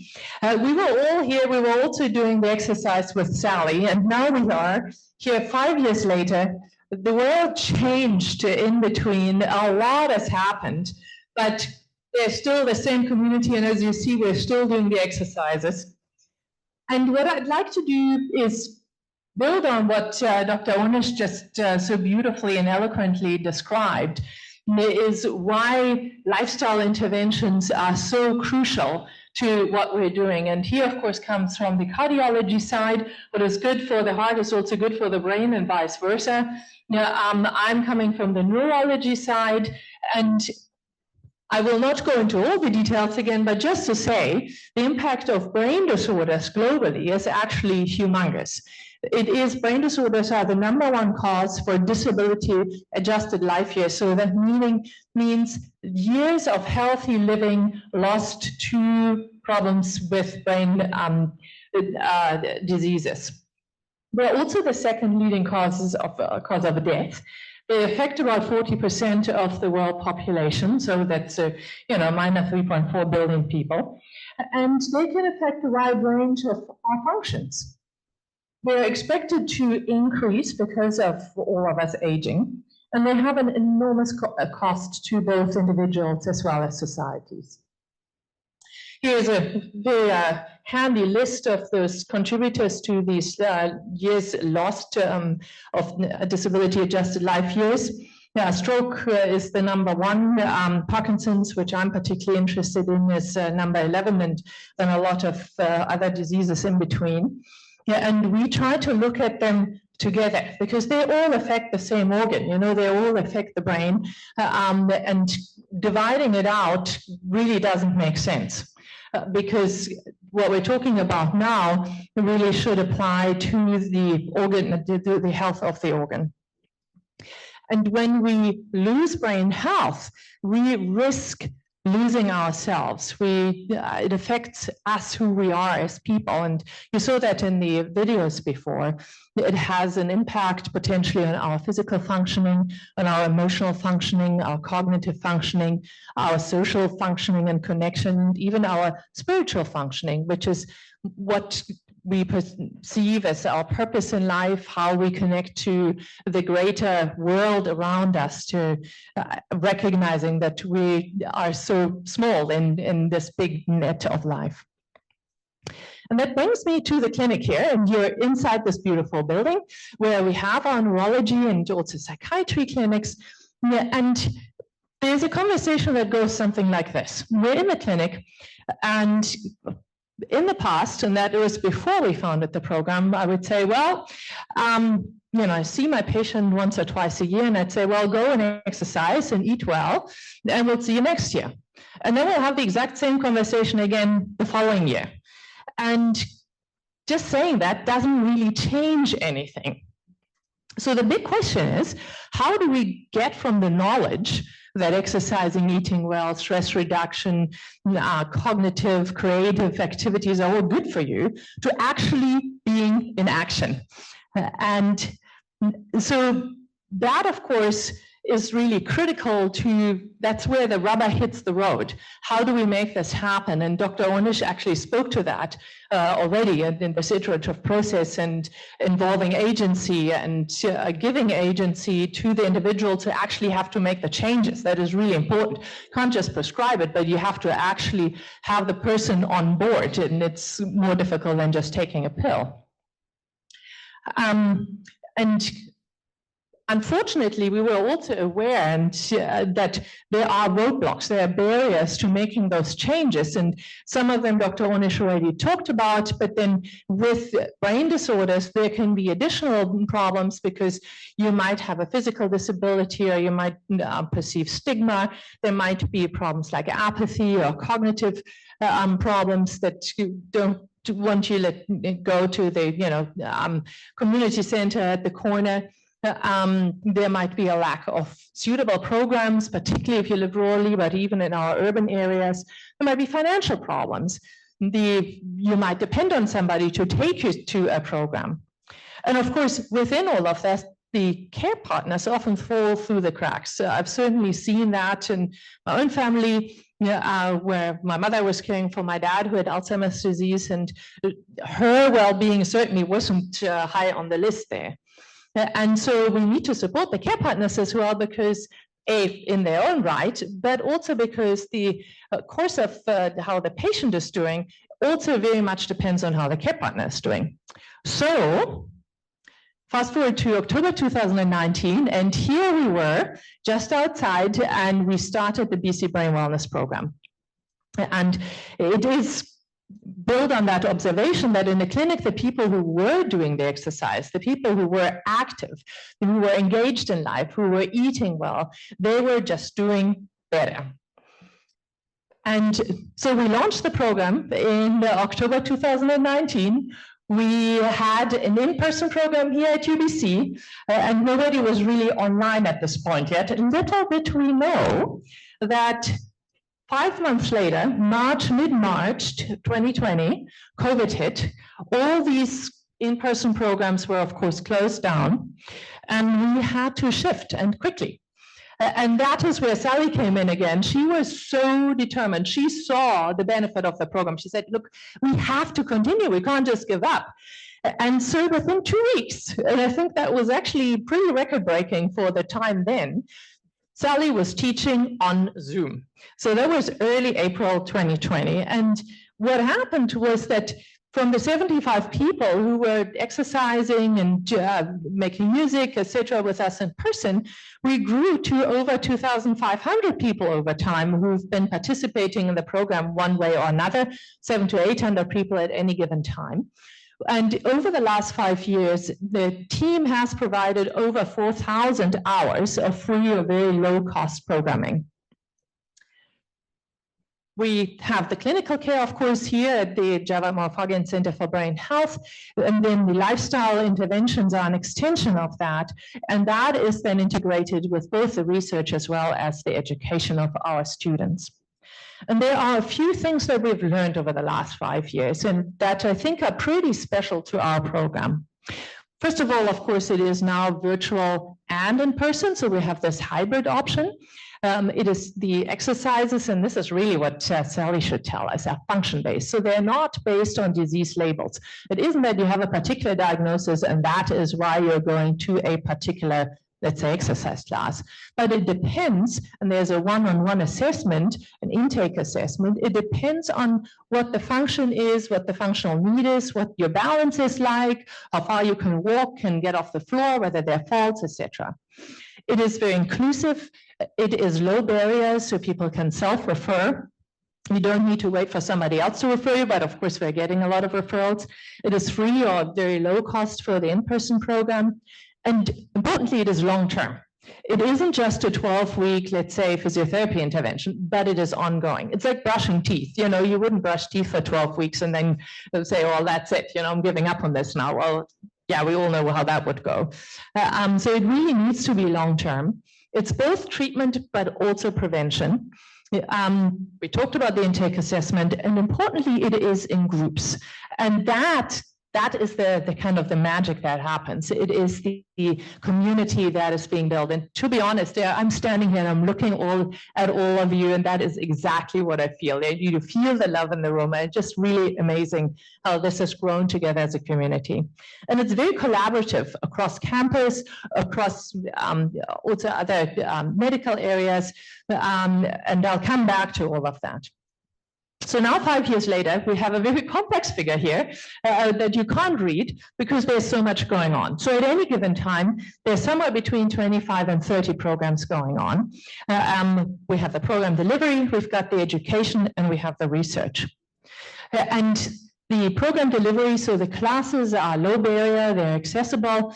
We have exercise classes, yoga, we've got dance. There are 4 different levels. They're multimodal, they're person-centered and adapted to whatever your needs are. They're not condition specific, so you could also participate. Let's say, your GP says, something is wrong, I refer you to the specialist. Now, I know, sadly, as a Parkinson's specialist, that could take quite a while before you're actually even seen. In the meantime, you can start doing things for yourself. You don't have to wait to get this official label. So you have this kind of more informal contact with the healthcare system that way already.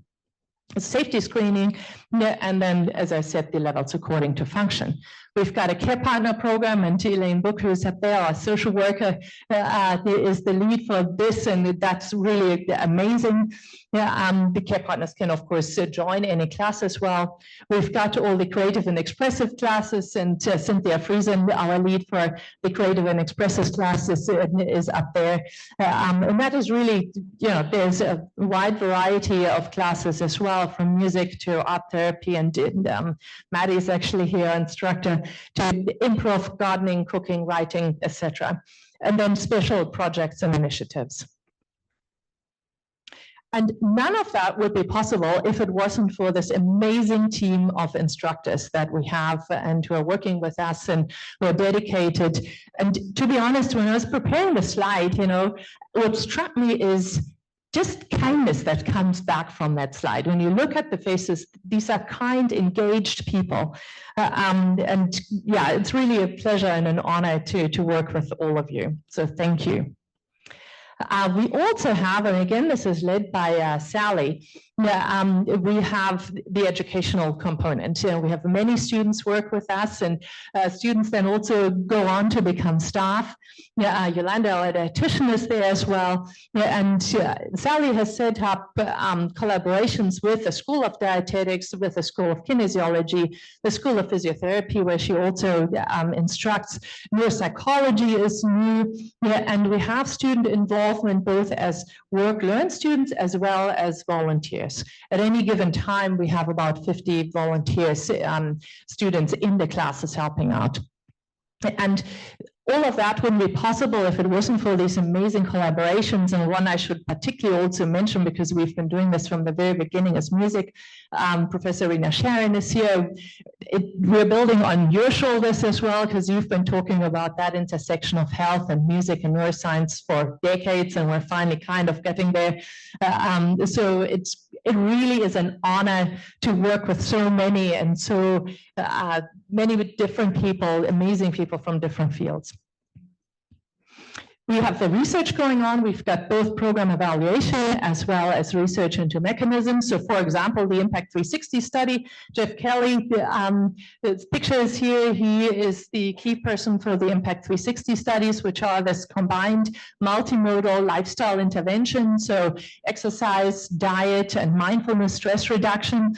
We have this for both healthy agers as well as for people living with Parkinson's in their premotor stages, REM sleep behavior disorder. And we've also got a study into apathy and music in Parkinson's, which is led by Mikey Josie, PhD student. And we have had, reviewing now the many things we've done, we've had many educational events. We've got the Wellness Wednesdays on the first Wednesday of the month, or a research seminar series where we have researchers, usually from this building, talking about their research and how you can get involved.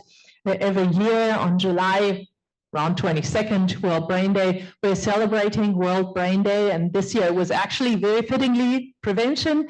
This is not chosen by us, but this is chosen by the World Federation of Neurology. Yeah, and so clearly the stars are aligning, the field is moving towards prevention. This is what we need to do. We also have exhibitions like the Creative Collective, and I'm really impressed with all these pieces of artwork. I'd be entirely incapable of doing that, so I just admire that. And we have, and this is, I'd like to draw your attention to that, an upcoming special event, Capturing Grace. It's a film screening. This is organized by Dr. Cheryl Wellington, our neuroscientist here, and we will have David Leventhal, the program director for this dance program in New York, come and be here with us for the film screening and a panel discussion afterwards. It's an amazing movie if you haven't seen it yet, and I hope to see many of you on November 16th. We also have, and that is really crucial, the Participant Advisory Committee, short PAC. And we'll hear from one of the members of the PAC, Jackson Mooney, in a second. Yendi Wang and Regan Campbell are the students who are leading that.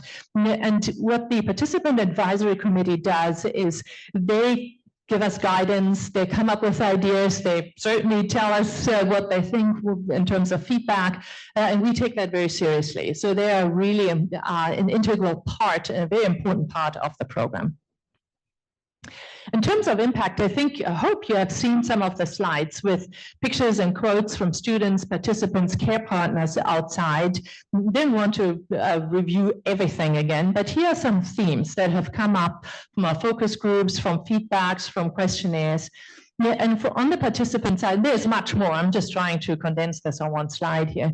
From the participant side, people, let's say they're participating in exercise programs, they report improved or sustained physical functioning, and then also emotional well-being and a sense of belonging, this group and this friendship that develops. Yeah, many people said it was a lifeline, particularly during the pandemic. The care partners then also said, well, I better understand what is actually going on for my partner, and I understand better how I can help and how I can look after myself as well, because that is really important. And then people also have the opportunity, if they so wish, to pursue activities together. And the students, and that I find really, that as a teacher, this really touches me. They enjoy the courses, they enjoy the interactions with the participants, and we had quite a few. For example, there's several students who then said, because of the work they've done with participants living with chronic brain conditions, they then chose to go, for example, into physiotherapy. Or they're in physiotherapy, and instead of sprained ankles, they want to work with people who've got brain conditions. The placements are actually highly sought after. All thanks to Sally and Yolanda as well, and others. And we have, of course, ongoing reassessment and evaluation projects. And then, this is now my time to say even more thanks. Our co-founder, Dr. Jack Taunton, received the Order of Canada this year. He's an absolutely amazing human being, very inspirational. He is the father of sports medicine in Canada. He's Professor Emeritus of UBC. He's the Chief Medical Officer of the 2010 Olympics. He was the national team physician for several teams. He's the co-founder of the Vancouver Sun Run, the co-founder of the Vancouver Marathon, the co-founder of the Canadian Health and Fitness Institute, and the co-founder of our BC Brain Wellness Program.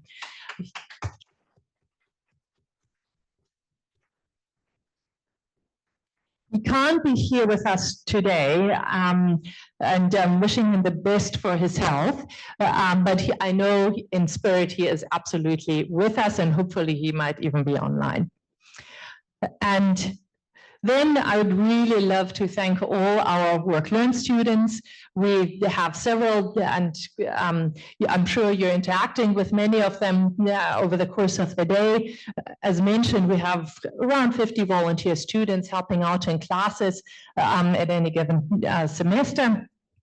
We have an amazing team of the steering committee as well as our staff team. And the person I would like to highlight here today particularly, and you've seen her several times, is Elisa Hashimoto. If you could please stand up.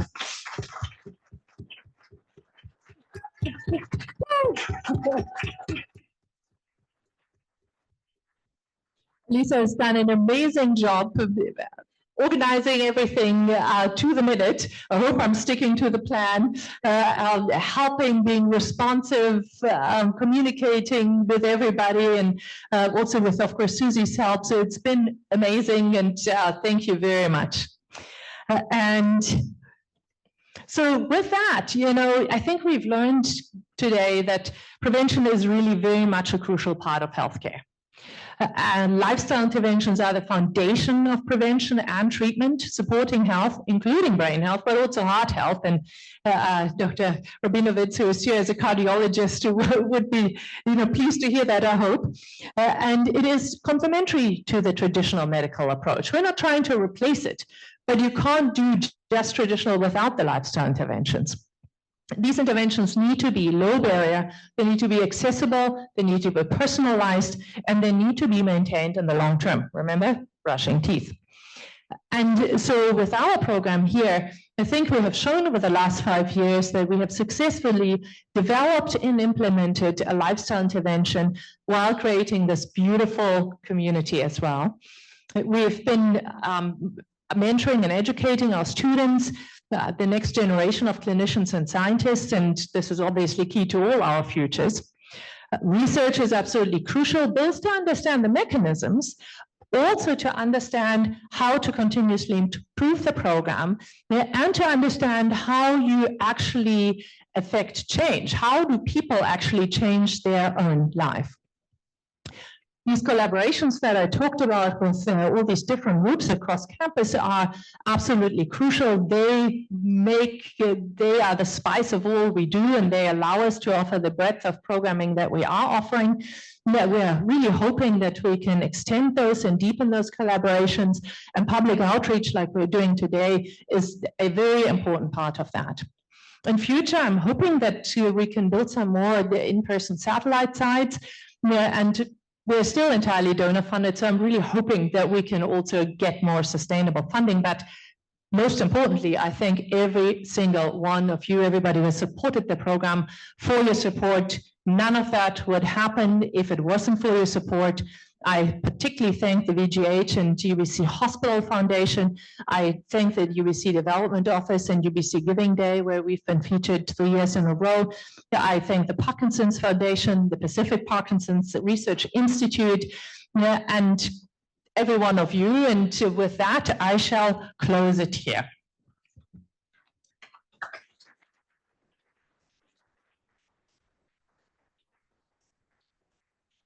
It is now my distinct pleasure to ask our panel members to please join me on stage. Jackson Mooney, Vivian Eliopoulos, Dr. Lynn Raymond, and Dr. Martin McEwen, please.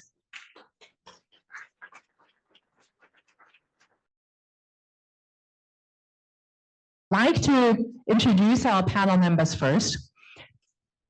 Jackson Mooney, here to my left, is both a participant and really from the beginning, I would say, as well as a member of the Participant Advisory Committee, so a very crucial voice. Dr. Martin McEwen is a movement disorder neurologist here, but he's also the head of the Division of Neurology. You've already met Dr. Lynn Raymond. She is also a neurologist and is the director of the Javad Morapagian Center for Brain Health, so our host here. And Vivian Eliopoulos is the CEO of Vancouver Coastal Health. You were also here 5 years ago, and I so appreciate your support. So it's really an honor to have you here. And so what we're going to do is I'm just going to ask questions on how the program has impacted you, how you witnessed the impact of the program, what inspires you, and where you see it going in the future. And maybe, Jackson, if that's okay, I'll start with you. I'll give you the microphone. Thank you. Good afternoon. It's great to see so many of you here. I've got something called dystonia, and did a deep brain stimulator, and it didn't do what it was supposed to. And in fact, I started mimicking Parkinson's disease after the surgery. So I needed to do something else. I tried joining walking groups, and they'd leave me in the dust. I lost a lot of weight, about 30 pounds. My cognition was bad. I wasn't social anymore. And I had to give up my work. And I'd always been somebody who was physically quite active. And I'd heard of Dr. Silke Cresswell and tried to get in to see her and succeeded. And that was the best decision I made medically. And then she told me about this program 5 years ago in her office. And so I thought, well, that makes sense to me. And what else have I got to do? So I started the program with Sally, and actually I took, I think, 6 or 7 of the courses or programs a week. And so it became the center of my life virtually in terms of the exercise, and I liked the higher intensity exercise. And I started to notice some improvement shortly after that. The first thing I noticed was that I wanted to get on my bike. And so I started riding my bike, and then I decided I'd get another road bike that I hadn't had for 25 years. So I bought a road bike and started riding that. And the next thing that happened was my wife and I moved to the West End, and we overlooked 4 tennis courts. We looked at each other and said, why not get some tennis rackets? And so we did that, and I was playing tennis. And that surprised me because I thought with my neck and the poor range of motion I had, it would be impossible to do, but it wasn't. It was fun and it was easy. And I found that with most of the things I started to do, that they were fun. I had not driven for 6 years since my surgery. And I was taking mirrors off of cars because my head had turned away from the passenger side. So I thought, this isn't a good idea. Now I could drive without taking a mirror off. So I've been driving since. The next thing that happened was I got an interest in golf because just down the road from us was a pitch and putt in Stanley Park. And I thought, geez, I wonder if I could do that again. So I bought a few clubs and I went out to a driving range, and I went back to the driving range and back to the driving range. And I gradually started to improve. And last year, my wife, who hadn't golfed before, Maddie, and I joined a golf club. And lately I've been golfing 3 times a week, 4 times sometimes in the summer.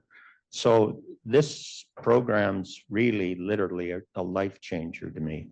I'm happier. I have a group of 15 other guys.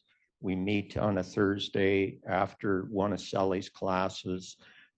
We have coffee and soup, and we shoot the breeze and get to know one another better. And I laugh more, tell more jokes, bad ones, as Sally knows. But I enjoy myself. And so it's been like I say, a life change for me. It's wonderful.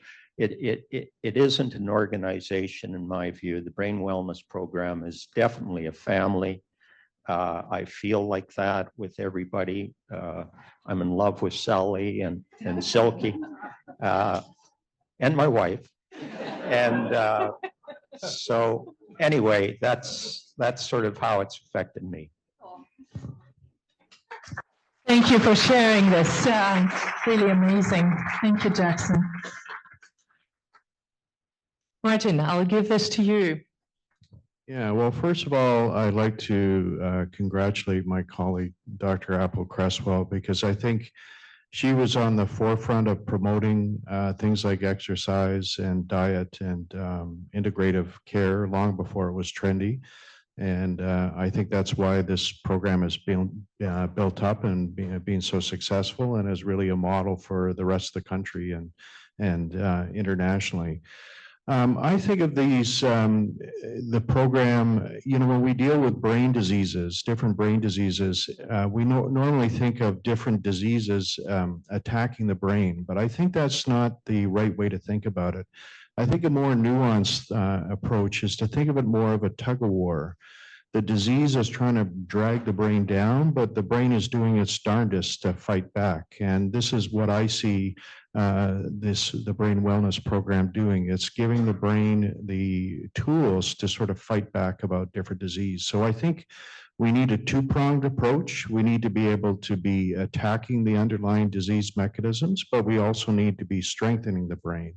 And I think we can't ignore one or, you know, either one of those. I think we have to have a two-pronged approach. So that's why I think the benefit of this, of making the brain stronger, will be applicable across many different brain diseases. As to the future, one of the things that I think is going to be particularly important is the artificial intelligence or AI revolution. And so it wasn't that long ago where all our brain images were stored on films, all our medical records were written down on paper, and there was no way to sort of collate this information. But now that we can digitize things and we have access to big data, and we now have the computational means to kind of mine these big data sets, this is where we're going to see some of these patterns emerging about what interventions are important. See, the problem with us, you know, most research in the past, because the brain is so complicated, you try to manipulate one variable, you know, and you would look at the change. But the problem is that it may not be these separate independent variables. They may work together or synergistically. And so if we want to do this sort of holistic approach, we're going to need to capture lots and lots of data, and we're going to need to have AI. So I'm very positive that I think this AI revolution is going to really help us explore these type of holistic interventions that I think previously had not been, we did not have the ability to fully investigate. So I'm quite positive that this will be a big thing in the future.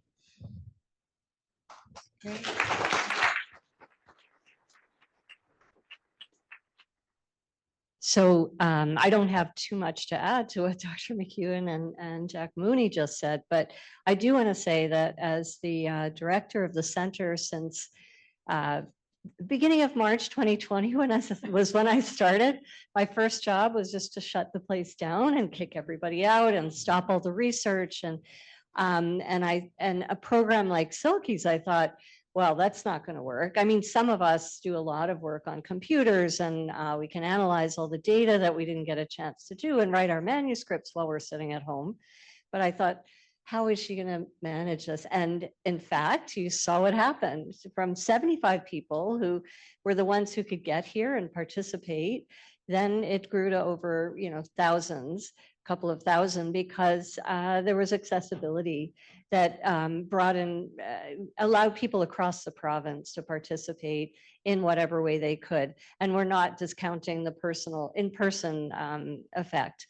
And I want to thank her because, you know, it's easy as a scientist to just really hunker down and look at your own disease and dissect all these mechanisms, make discoveries, publish those papers, and never communicate with the public about how important this is or what does it mean in the end for people who are coming to the clinic.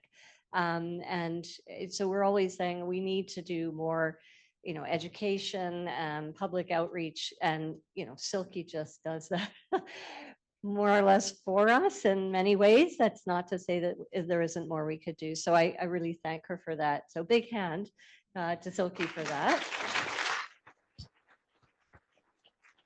And, you know, the last thing I wanted to say was just off of what Dr. McEwen was saying, we all have our own specializations. Mine is Huntington disease, and most people think there is absolutely nothing you can do to impact that. You're born with the genetics, and that's that.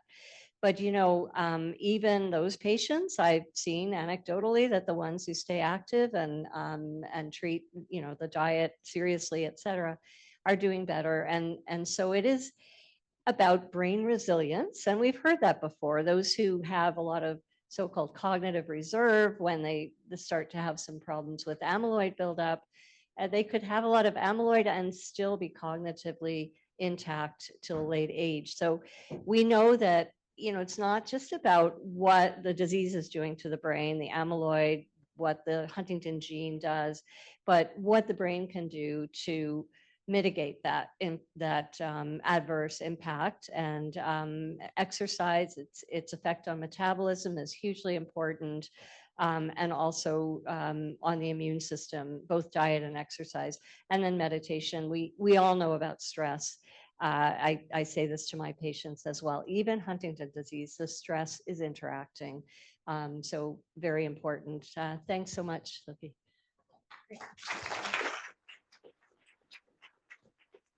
Great.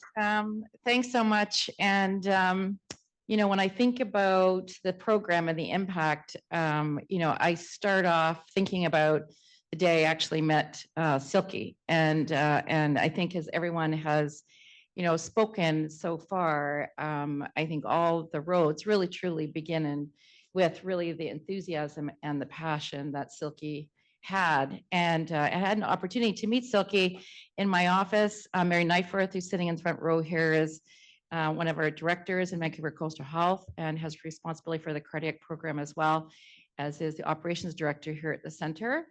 And I saw an individual sit across from me who was passionate, excited, committed, clearly was prepared to push away, move away, climb over and under and around all the barriers in front of her.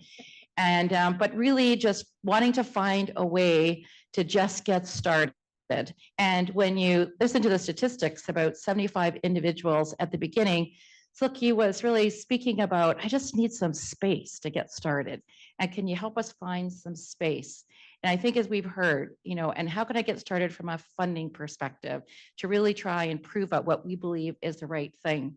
As the CEO for Vancouver Coastal Health, one of the things that I'm extremely proud of in the long time I've been in this organization is the fact that one of our mandates is to really fulfill the mandate of being a teaching, a research, academic organization that's really founded on always asking those curious why questions, always striving to be better, to not stand still, to really push the edges and really be, as we heard from Dr. Ornish, to be disruptive. And for the longest time, I think in healthcare, we were very much focused on the disease. We didn't really give a lot of credence to prevention. There has historically and still is, I would say, not a lot of funding that's really been identified towards prevention. That's something that we are working on. I think COVID or the pandemic really, I think, brought to fruition people's ideas around the importance of wellness and well-being. And while it was a horrific thing to experience, I think there are some good things that came out of that from a just mindfulness perspective and really wanting to look forward. So when I think about the impact of this program in the early days of 75, individuals who started and carving out some space to a program now within 5 years that has had over 2,500 participants, over 800 at any given time, with proof over and over again about the impact, as we heard from Jack and many others, of this work. I think as healthcare leaders, as researchers, as providers, it's our responsibility to partner together, to network, to kind of feel that energy and that love and connection, and think about what are the next 5 years going to bring, to really articulate that vision and to strive to achieve that. And I have to say, as an administrator, I'm an old ICU nurse by background. When I look at the previous slide that says this program is 100% donor funded, I have to say, as a leader, I feel like I'm a failure in the sense that the impact of this program is so significant that we need to strive to find funding to support it and to sustain it and to grow it.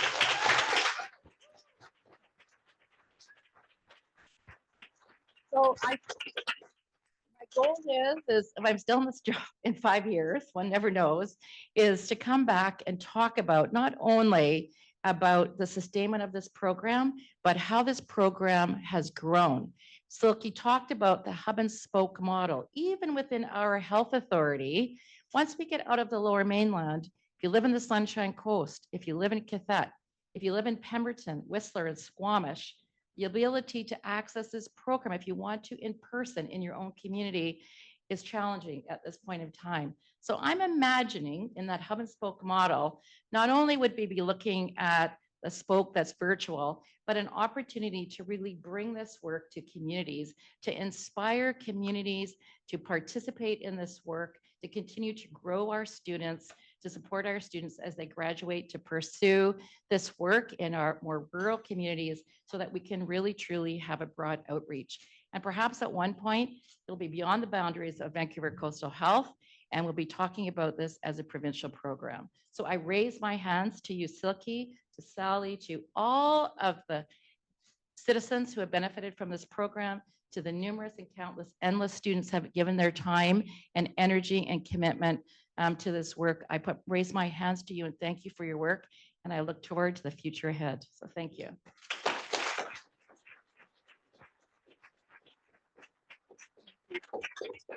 Thank you so very much, all of you, and particularly Vivian.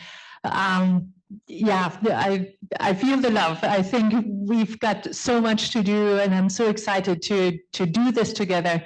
Also thanking Mary Nyforth, who has been very supportive the whole time. And I really think that we can make a big difference together. My name has been mentioned a lot, but nothing would happen if it wasn't for our team. I have to be absolutely clear here. You saw the team. This is completely a team approach, and we're all moving together in the same direction. So with that, I thank our panel again. You were absolutely wonderful, and I loved listening to your insights with so many different perspectives coming from such different angles at the same problem. Yeah, and because of the timing, what we're going to do now is we're going to thank you one more time, all our participants. A big round of applause, please. Yeah. And then we have the third door prize, which is a one-year membership to the Museum of Anthropology at UBC. Very nice. And this is going to Christina Sachs-Barable. Stand up. Culture and art are so important to our well-being, and so I'm really delighted for that prize. So now we're actually taking a half-hour break. I think everybody is ready for that. There are light snacks as well. And then we have the workshops afterwards. I also encourage you to look at the posters outside, to look at the Creative Collective exhibition. You saw a little sneak preview there. And then, yes. So you also hopefully have these pieces of paper that ask, what's your impact and inspiration? And do you have any feedback for us? That is really crucially important for us. So I'd be, and the whole team, really grateful if you could fill those out. We do take this very seriously. The workshops will start at 3:30, so in 23 minutes. And the second workshop then starts at 3:55. You should all know which workshop you're assigned to. So the music workshop is just outside in the hall here besides the piano. And then we have the improv workshop on the first floor by the hallway. We have the yoga workshop on the second floor in the lobby area. We have the exercise workshop on the third floor, room 3402. That's the room with the many glass walls. You go up the elevator and turn right. And if you need any assistance, there are lots of volunteers and staff around, so please do ask. And you can recognize the volunteer staff team members by this blue lanyard with their name tag. For those online, you can take a screen break right now and then come back 3:30 for the nutrition workshop, followed by the exercise workshop. And then we have closing remarks back here. And I'd highly recommend to come back because we have more door prizes. With that, have a good break.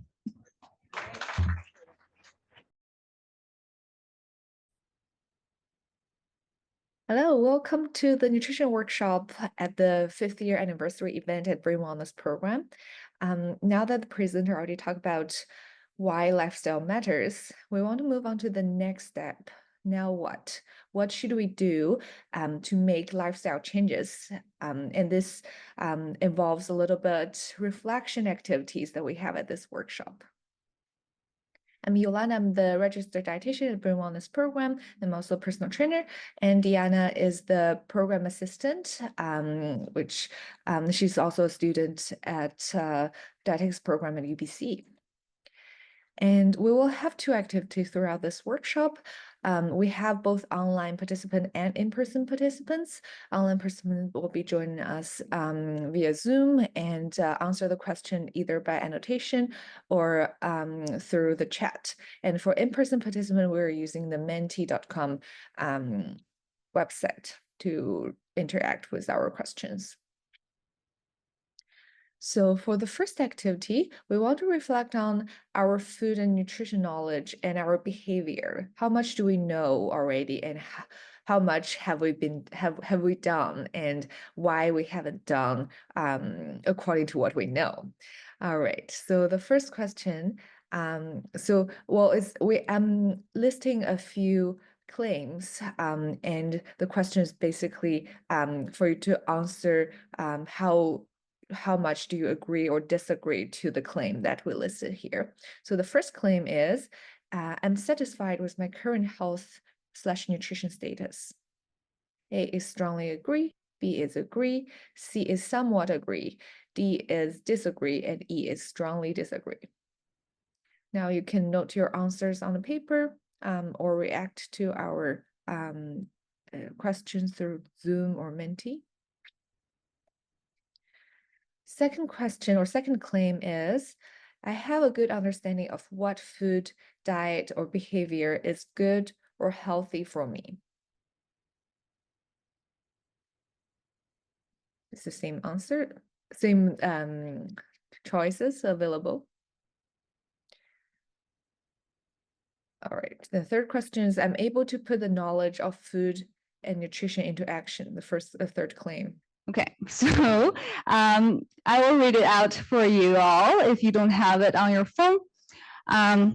First choice, the question is, my biggest barrier for food behavior change is A, difficult to access, purchase healthy items, such as food not available, have limited selection at store, or there's physical barriers for me to go shopping. B, I don't know what is healthy for me, how to prepare the healthy food.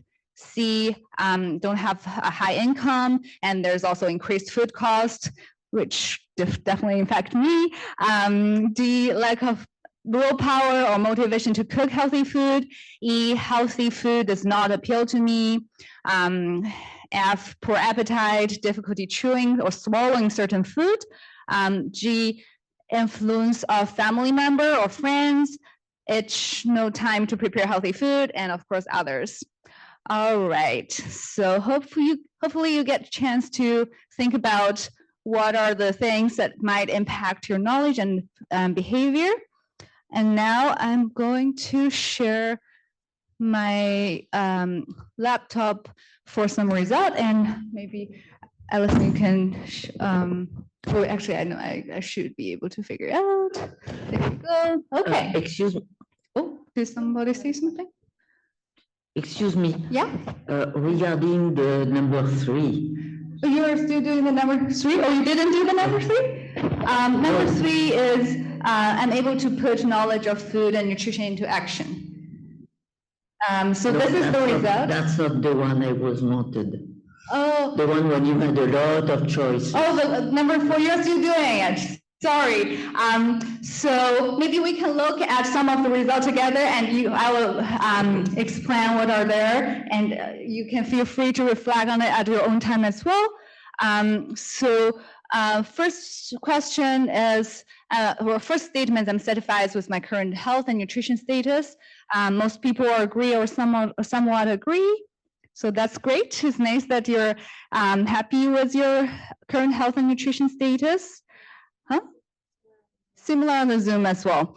And second question or second statement, I have a good understanding of what food diet behavior is good or healthy for me. And majority of people strongly agree or somewhat agree, which is similar to what's on the Zoom as well. Our online participant also have similar answer. Third statement, I'm able to put knowledge of food and nutrition into action. For this question, seems like more kind of split, but most people just kind of in the middle, somewhat agree. And on Zoom, we actually have more people like agree on the agreeer side. So good job, Zoom people. And then for the last question was my biggest barriers for food behavior change. So we listed a various of options, and seems like the biggest one from people within this room is lack of willpower or motivation to cook healthy food, and the influence of family member or friends. So we're blaming our family and friends. From the online one, we have, it's kind of, again, pretty split. We have maybe the low income increased food costs is one of the biggest one. Other barriers are limited access to limited access to the healthy food items. I wonder if that's also kind of could be the reason some people choose the online presentations. Well, maybe there's physical barrier to come in person. Other things are no time to prepare healthy foods. All right, so thank you for your participation. So that's the first activity. And the reason we're doing that is we want to acknowledge that there are, different barriers for different people to adapt a healthy lifestyle. We previously, all the great presenters talk about how lifestyle is important. Food is medicine, lifestyle is medicine, right? But when we're actually putting it into action, it's not always that easy. We know like some diet, like Mediterranean diet, are associated with a lot of healthy outcomes.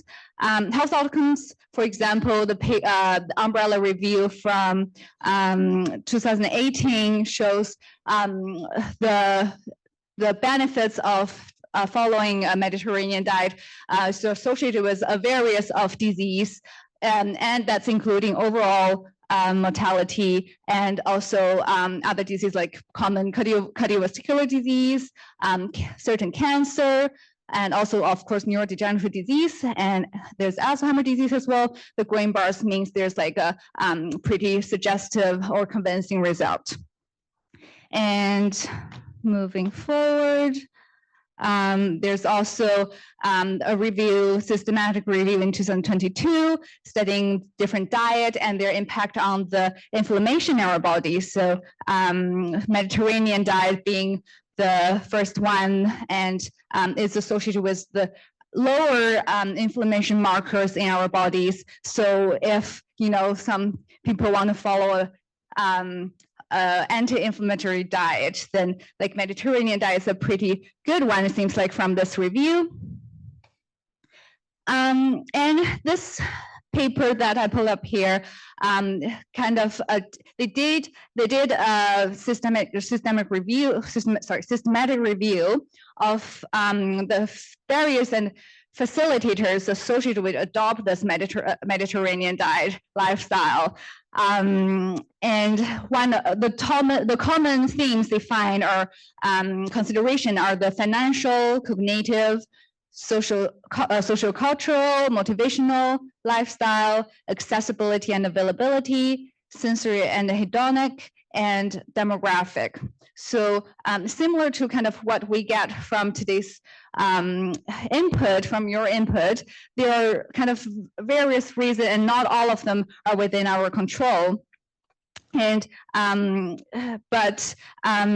as an organization, we're really trying to use our powers or get together and trying to impact up to the upstream community and policymakers to kind of create this environment that making food choices easier. For example, including for younger generation for a nutrition, school lunch program, for example, or in the supermarket where we put the water, where we put the sugary drinks, for example. And of course, for community level, we want to create a community where we, our friends and family are choosing healthier food options, or there's more healthier food restaurant that are offering more variety, more cultural options that are following things like Mediterranean diet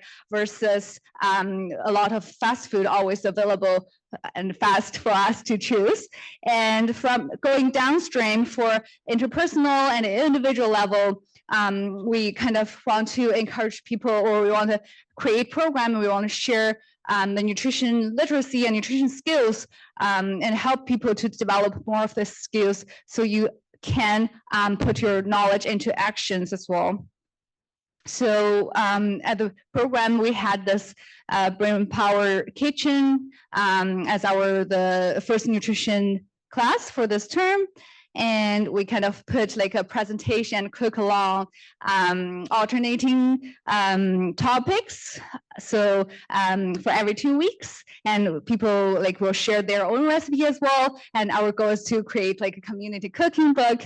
And because I feel like people from the community all have their unique experience and knowledge, and sometimes mom's food is the best food, and those can be healthy and can be nourishing as well. And the objects of the program is to increase literacy skills, improve nutrition status, and promote social connections. And to give you a snapshot of the whole program, there's a question. Go ahead.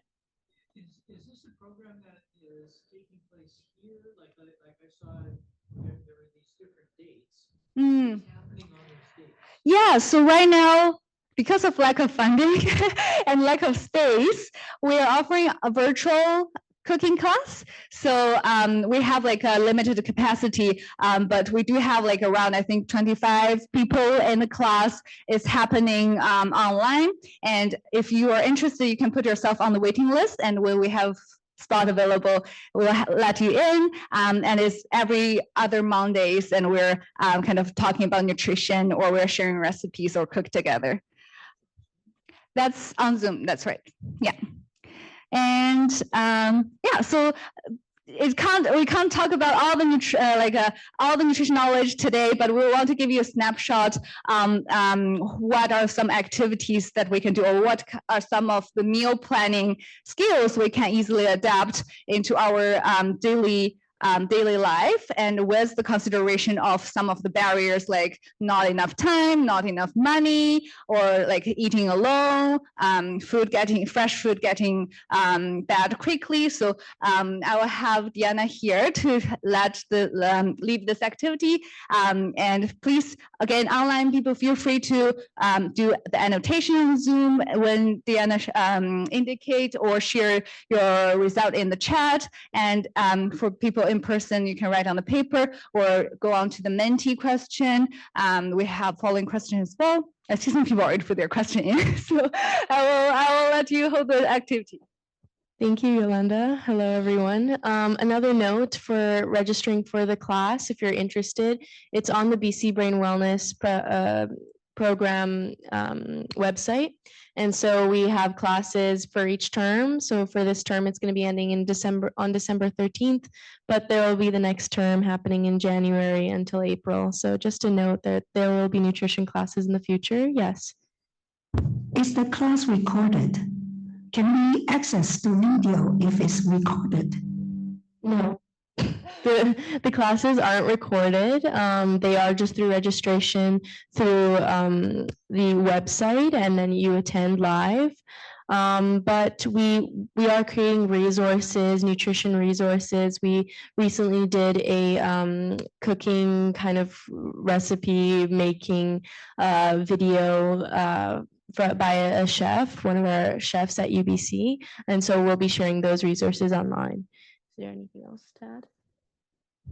I think that's a good idea to record the classes. Sometimes we're trying to make the class as interactive as possible so people can share their kind of concerns, share their questions. So sometimes it's a little bit difficult to record without everyone's consent, but maybe in the future we can think about sharing like maybe the presentation classes, and for the cook along class, maybe we can have like more kind of intimate closed cycle sharing. Yeah, go ahead. Yeah, it's working. Go ahead. Oh, you mentioned about sharing some of the recipes or the UBC chef online. How can other participants access it? Yes, we will share it on the Brain Wellness Program website. We will share the QR code of the website and the link of the website at the end of the slides. So probably the same website where you register for this event, there will be a nutrition program page, and there underneath there, we can show you, like if we have extra time, we'll show you online as well. There's like the resource page where we already have some recipes developed by UBC dietetic students. And in the future, as we have our community cookbook, we'll have that shared there as well. Thanks for the question. Yeah, thank you. More resources to come.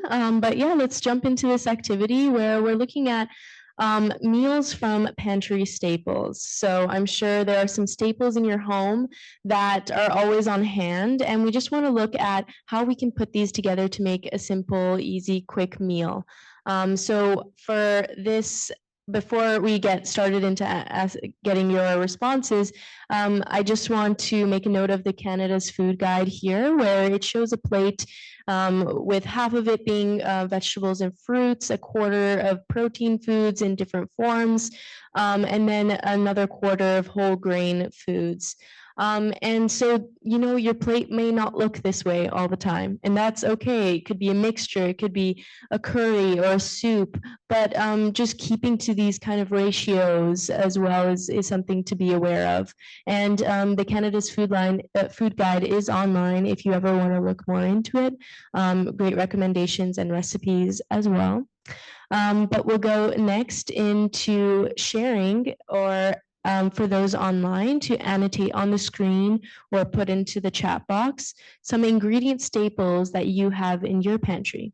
So for example, for me, it would actually be gluten-free pasta because I have celiac. But yeah, if there are any others to share, please do so. Awesome. Do you want to? Oh, wonderful. So we can see here on Menti, we have some responses. Lovely. So it goes just the size of the letter of the word goes by how many responses. So we're seeing chicken, eggs, pretty big up there. Coffee, definitely. Lovely. Some fruit, whole grains. Chicken and eggs are still rice. Rice is another big one. Peanut butter. Yeah, some fats. Whole grains, kefir, carrots. Oh, lovely. Okay, so we have some responses from you all, but we also made a bit of a list where we're looking at different staples here. So just thinking about the food groups as well as the Canada's Food Guide. So for proteins, some easy and long-lasting ingredients are canned ingredients. So canned fish like sardines or tuna. Of course, canned legumes. Canned even cuts the time of preparation of those legumes as well, but of course dry. And then we have nut and seed butters like almond, peanut, and different protein sources as well in plant-based like tofu, and then moving on to the carbohydrates. We have whole grain pasta, always being aware of that whole grain components. That's also on the Canada's Food Guide. And then root vegetables that are pretty long lasting, especially if kept well in dark conditions. So potatoes, squash, and then fruits and vegetables. So a big thing here is having frozen fruit and vegetables, which is a great way to cut your time in half of having those already prepared. And then as well, they upkeep for a while. Yeah, did we have a question? Did you want to use the mic? Yeah. Freezing fruits and vegetables doesn't reduce the benefits of it. Yeah, it does not. Yeah, I would say like it depends on what kinds of fruit and vegetables, and of course like what kind of fresh fruit and vegetables you're talking about. Like if the fresh fruit and vegetables stayed in the store shelf for a long time already before you purchase it, it might not be as nutritious as something that got frozen right away after its harvest, because the temperature will lower the enzyme activity, for example, and any potential bacteria or like any nutrients that might be sensitive to heat and light, right? But if you kind of harvest freshly from your farm or from your garden and eat it right away, I feel like that's probably more nutritious than like things you will purchase from the store that's frozen. But either way, I think those are great options, and also really depends on your other factors you're considering, right? What's available to you. I don't have a garden, so and I like live alone, so I would just use the frozen vegetables available, because fresh vegetables stay in my fridge, it might just go bad pretty fast. So I think just with that consideration, like both of the option I think is great, if that, as long as that increase your fruit and vegetable intake. Yeah, good question. Yeah, so just to add on with that, accessibility is a big consideration here. So being more accessible with maybe frozen items. And then of course, flavors, we love some good flavors. So spices, they can really uplift your dish very easily, make a simple dish to something really awesome. And then we have garlic, onions, ginger for those aromatics, and then vinegar for that more acidic taste, soy sauce, canned tomato sauce. So yeah, we'll move on to the next part, which is, annotate. Okay. Yeah, so the next thing we're gonna do is share or annotate below some meals from our staple ingredients. So for example, stir-fried rice, we have the tofu, canned peas and carrots, some soy sauce and rice. So we can go back to the previous slide, and if you wanted to annotate and link some ingredients together to make a meal, but also you can put into the chat some meals.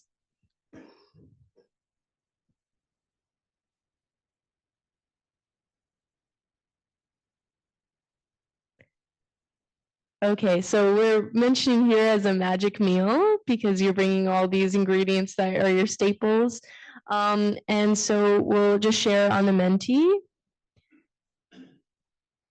So yeah, a bran muffin, a nutritious vegan soup with gluten-free bread. That's a great another meal. A kale salad. A balance here of fish, vegetables, good protein, meat. Yeah, just having a meal with fish, vegetables, lovely, and in a Chinese style soup. And then stir-fried noodles with chicken and vegetables. That's great because you can use those frozen vegetables. Maybe if you even have frozen chicken, you can use that as well. So beans and quinoa, that can also be a meal in itself. And then fresh Costco roasted chicken, love that. And a good mashed potatoes and fresh Chinese greens. I love that. There's some really great meals here from your staples at home. Lovely. Yeah. I just want to add it here as well. Just the purpose of activity is to kind of try to use the staples that we were talking about before, like the one that you listed here, and how can we use this to match that Canada food plate, even though we can't make it, maybe we can't make it as like colorful or have as much variety, but we can still make have like a certain variety throughout the day, but we also have that structure of that fruit and vegetables, grains, whole grains, and protein as well. So maybe you can reflect, if you had a meal there, maybe you can reflect on the meal that you have. Is there missing anything? Do you have the protein in it? Do you have the fruit and vegetable part? So how to make it more balanced or more nutritious that way, even just use the staples that we had at home. Yeah, but I'll give it back to Diana to show some of the things that we came up with. Yeah. Thank you. Yes. So got some great ideas from you all and Menti, but here are some of the magic meals we came up with from the list of staples that we had. So for breakfast, an effortless overnight oats. So maybe preparing the night before or leaving it in the fridge for an hour after preparation. So some frozen berries, and that's going to be, of course, on oats, nut butter, granola, and for lunch is the stir fry noodles. So having some simple noodles, a stir fry mix that's frozen, and some peanuts on there.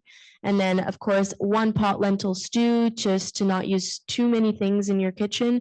An easy, simple canned lentils or dry, and then some frozen carrots, peas, onion, and garlic for those aromatics, and canned tomato for that flavor as well. So that's all there is there for this activity. I'll pass this back on to Yolanda. Realize is actually the time. So, and it's good because we finished this part of the workshop.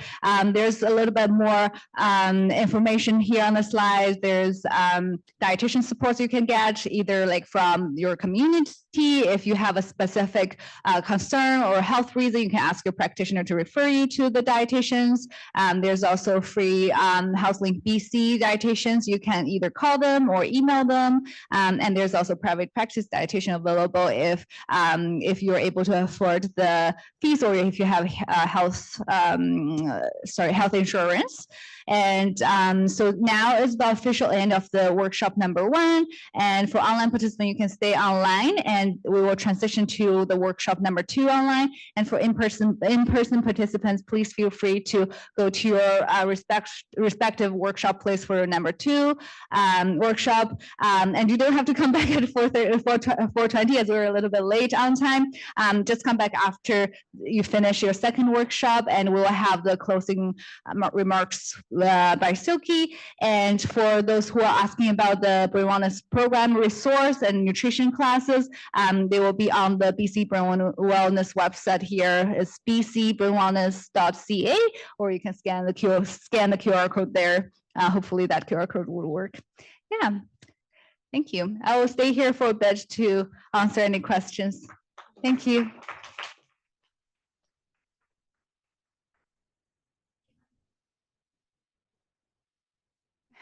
I can repeat that question. The question is, how much coffee are you allowed to drink?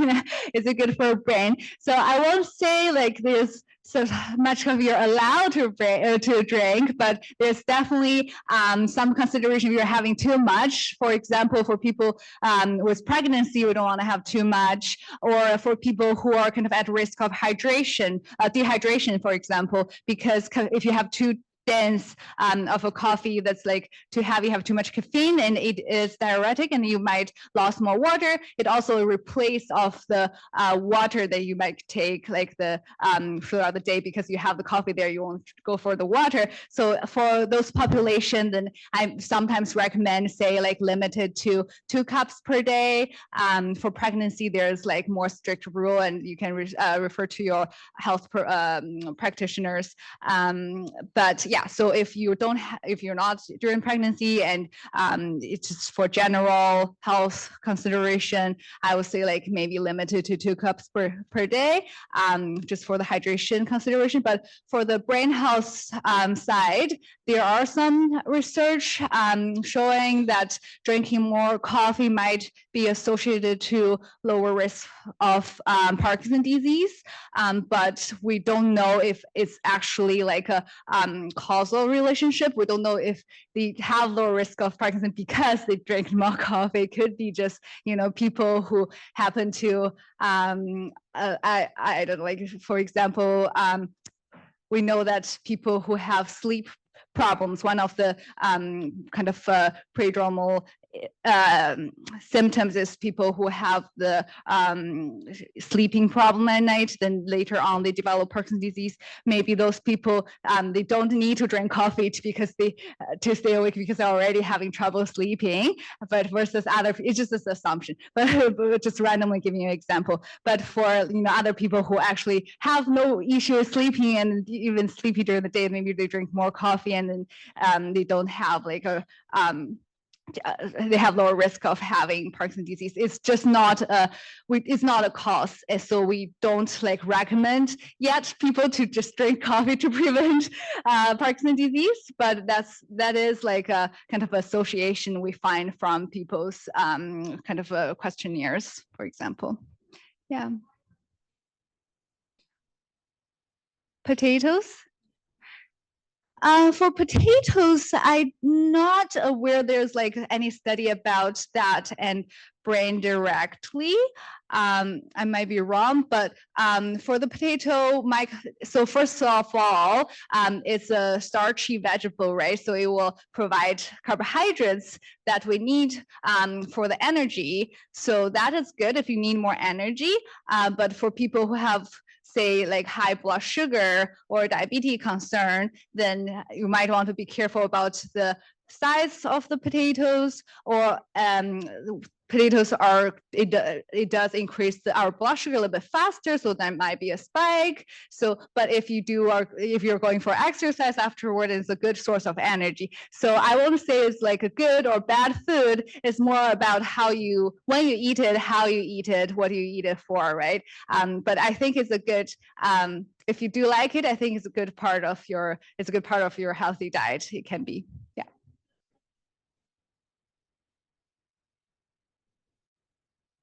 About nutrition and canned food. So I would say for certain food, for example, fruit and vegetables, if it's canned, it goes through the heating process. So some of the heat sensitive nutrients will be lost. So we would recommend fresh or frozen fruit and vegetable first before we recommend a canned fruit and vegetables. But for other things like fish or lentils, if they have if the protein is the nutrients that you're trying to get, then it won't necessarily have too much loss through the canning process. Then you can still get that nutrient that you're looking for. And if it's convenient for you, you can definitely have that in your diet. And you can get the other nutrients like the vitamin C, vitamin B from other food, from a bit of fresh food or from the frozen fruit and vegetables as well. So it's all about balance and all about what you're looking for from that food, right? Yeah. More question?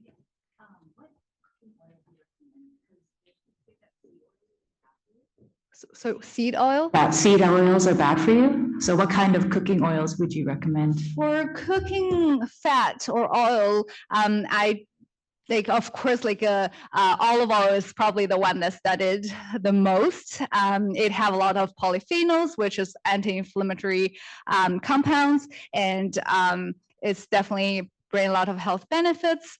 But of course, not everyone have access to olive oil, or it can be expensive.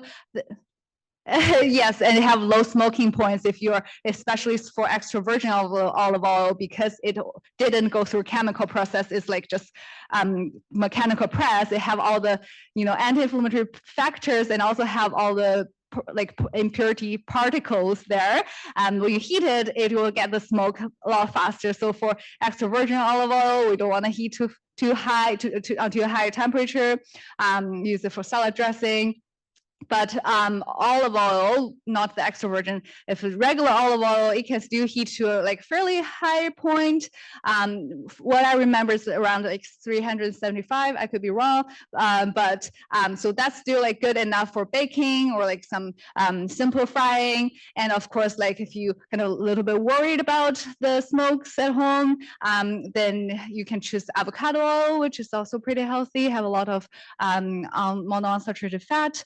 For seed oil, I don't know. I didn't read too much paper on it, but because it comes from seeds, then for nuts and seeds, they are highly in unsaturated fat as well versus saturated fat. Saturated fat is related to more cardiovascular disease, higher risk of cardiovascular disease, and unsaturated fat is related to lower cardiovascular disease and better lipid profile. So nuts and seeds have more unsaturated fat, or the heart healthy fat. So their oil, with that theory, I think they should be okay. But again, I didn't read too much paper on that. I can't say for 100%.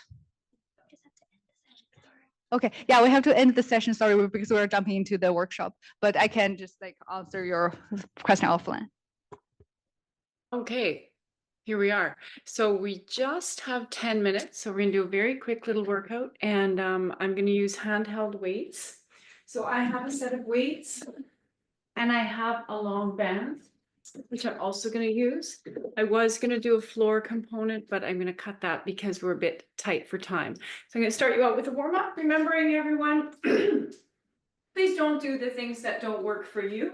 And remembering also that you can be doing this in a chair. So it's totally up to you how you are doing the class, but let's get going and we'll get warmed up.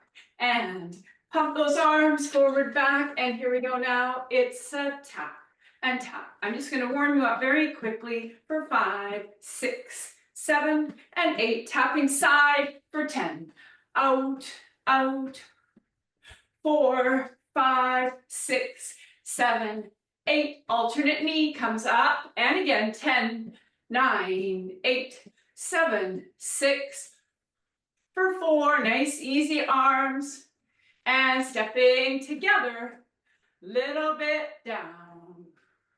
4, 5, 7, and 8. Now pushing up, reach. 3, 4, 5, and 6, 7. We're going to push forward and step back, back, back, back. 5, 6, 7, 8. Circle back, alternate arm, and reach, reach. 5, 6, 7, 8. Both arms push forward, little squat, and push, push. 3, 4. For 7, 8, 9. Circle forward, up, up, stepping back. 5, 6, 7, 8.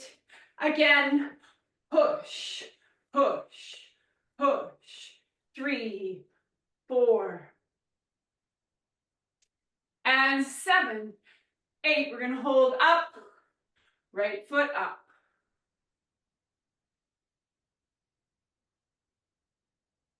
Arms crossed. Focusing.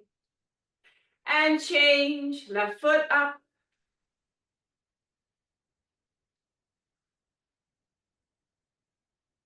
Arms crossed. Focus. Nice and strong, ankle, knee, and hip.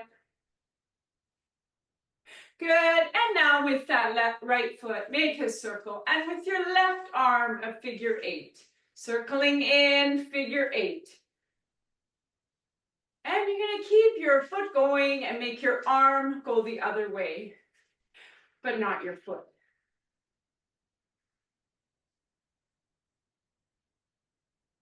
And change.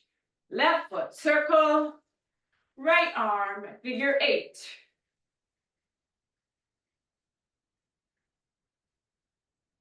Figure 8 the other way.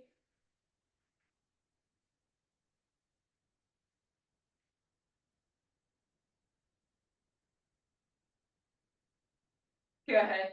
And release. Okay, I'm starting with my light weights and my long band. Long band first.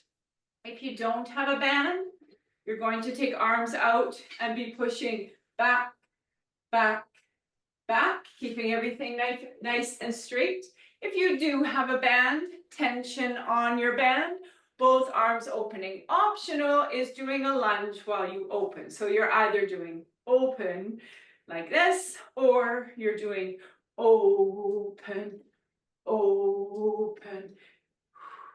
Exhale as those arms go wide. 5 and 6, 7, 8, 9, 10 more.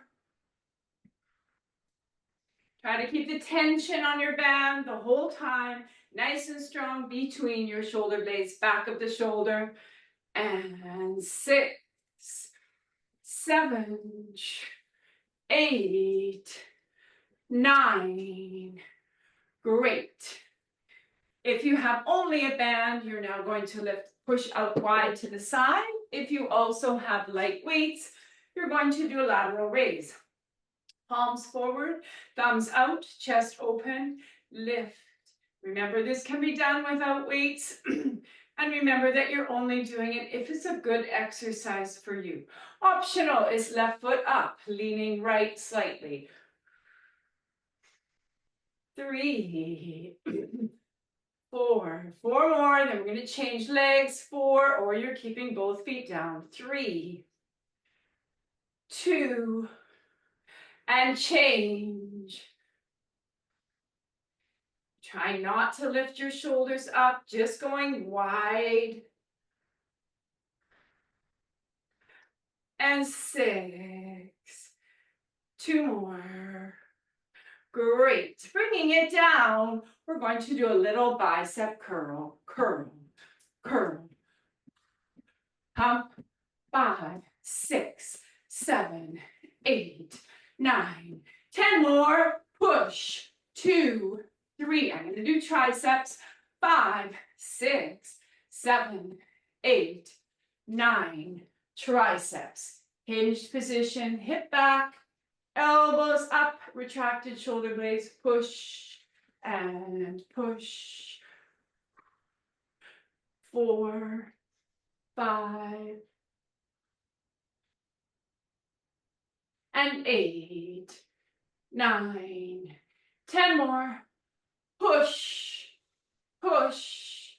3, 4, 5, 6, 7, 8, 9. Down, up. You can double up on your weight or single weight. Feet wide, back stays straight.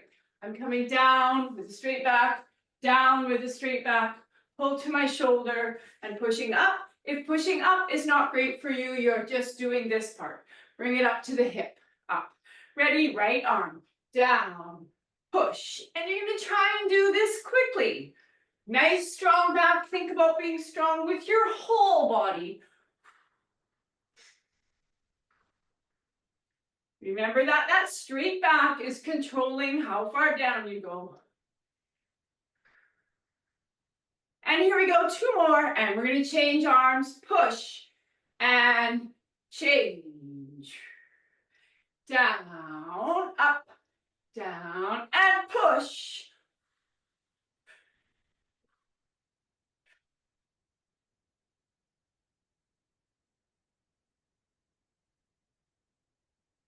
3 more. Good, and last one. And down. Okay, I'm gonna use my chair now just to do a little bit for abdominals before we finish with our mini workout. I'm standing with my hands directly below my shoulders, my feet and knees directly below my hip. I'm going to take the weight off my heels, so it's on my knees. Make your back, your spine as long as you can. Remember the back of the neck, so top of the head to the tailbone. Feel that length. Now exhale and pull your belly up. So I'm going to hold it up, keeping my back still. Hold there, optional, alternate arm coming up. Hand to the shoulder and down. Hand to the shoulder and down. And what you're focusing on is no movement in your abdominals, no movement in your back.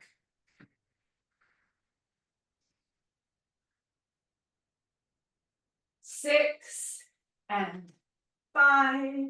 Feel your abdominals. 3. So here we go. 2 more. Up. Right on count. And up. And pull back. And breathe it up. And release it down. And that was the world's quickest workout. Well done, everyone. All right, welcome back, everybody, and congratulations to all of you who've been hanging in for a pretty long day. And wow, what a day it has been. The energy you feel standing here looking at all of you is really amazing. And what is left now is to announce the last winners of the door prizes, and then a big thank you to everybody. So door prize number 4 is going to one of our online participants. It is an Amazon gift card, and we will send that to you afterwards. And the winner is Anne McGrath. Congratulations. And that was a great drum roll because we have our 5th door prize, and the winner will be amongst you here.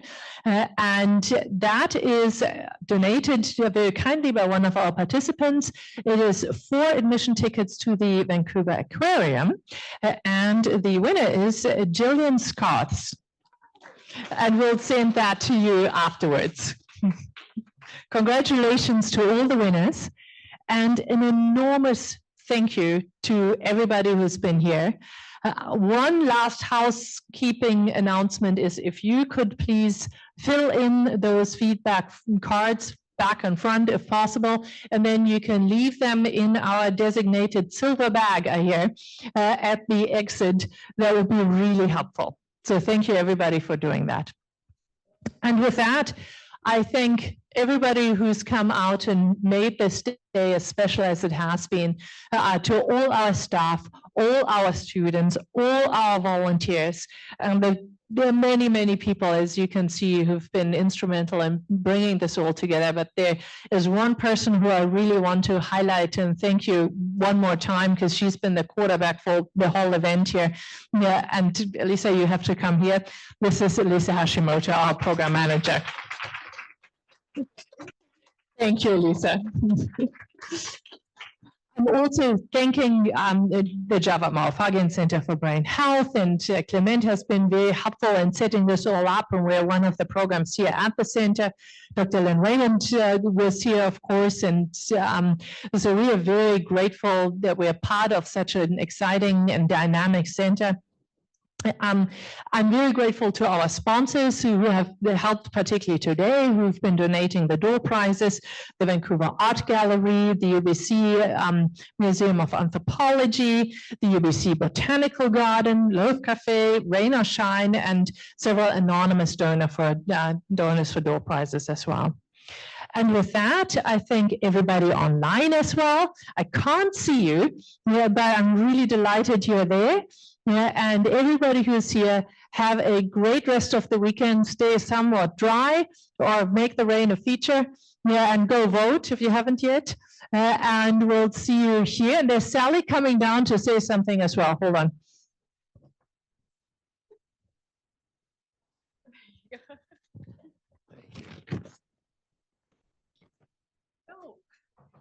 we all wanted to say thank you to you. And this idea is just incredible. It's by divine intervention, I'm sure, of some sort. But we really appreciate all you've done. And I've got a great idea for raising money. And that is we'll bottle up your passion and enthusiasm and sell it. But, thank you. Thank you. Thank you, Jackson. Now You're welcome. the heart is full and overflowing. Good. With that, have a fantastic weekend. Thank you so much. Looking forward to it. Thank you.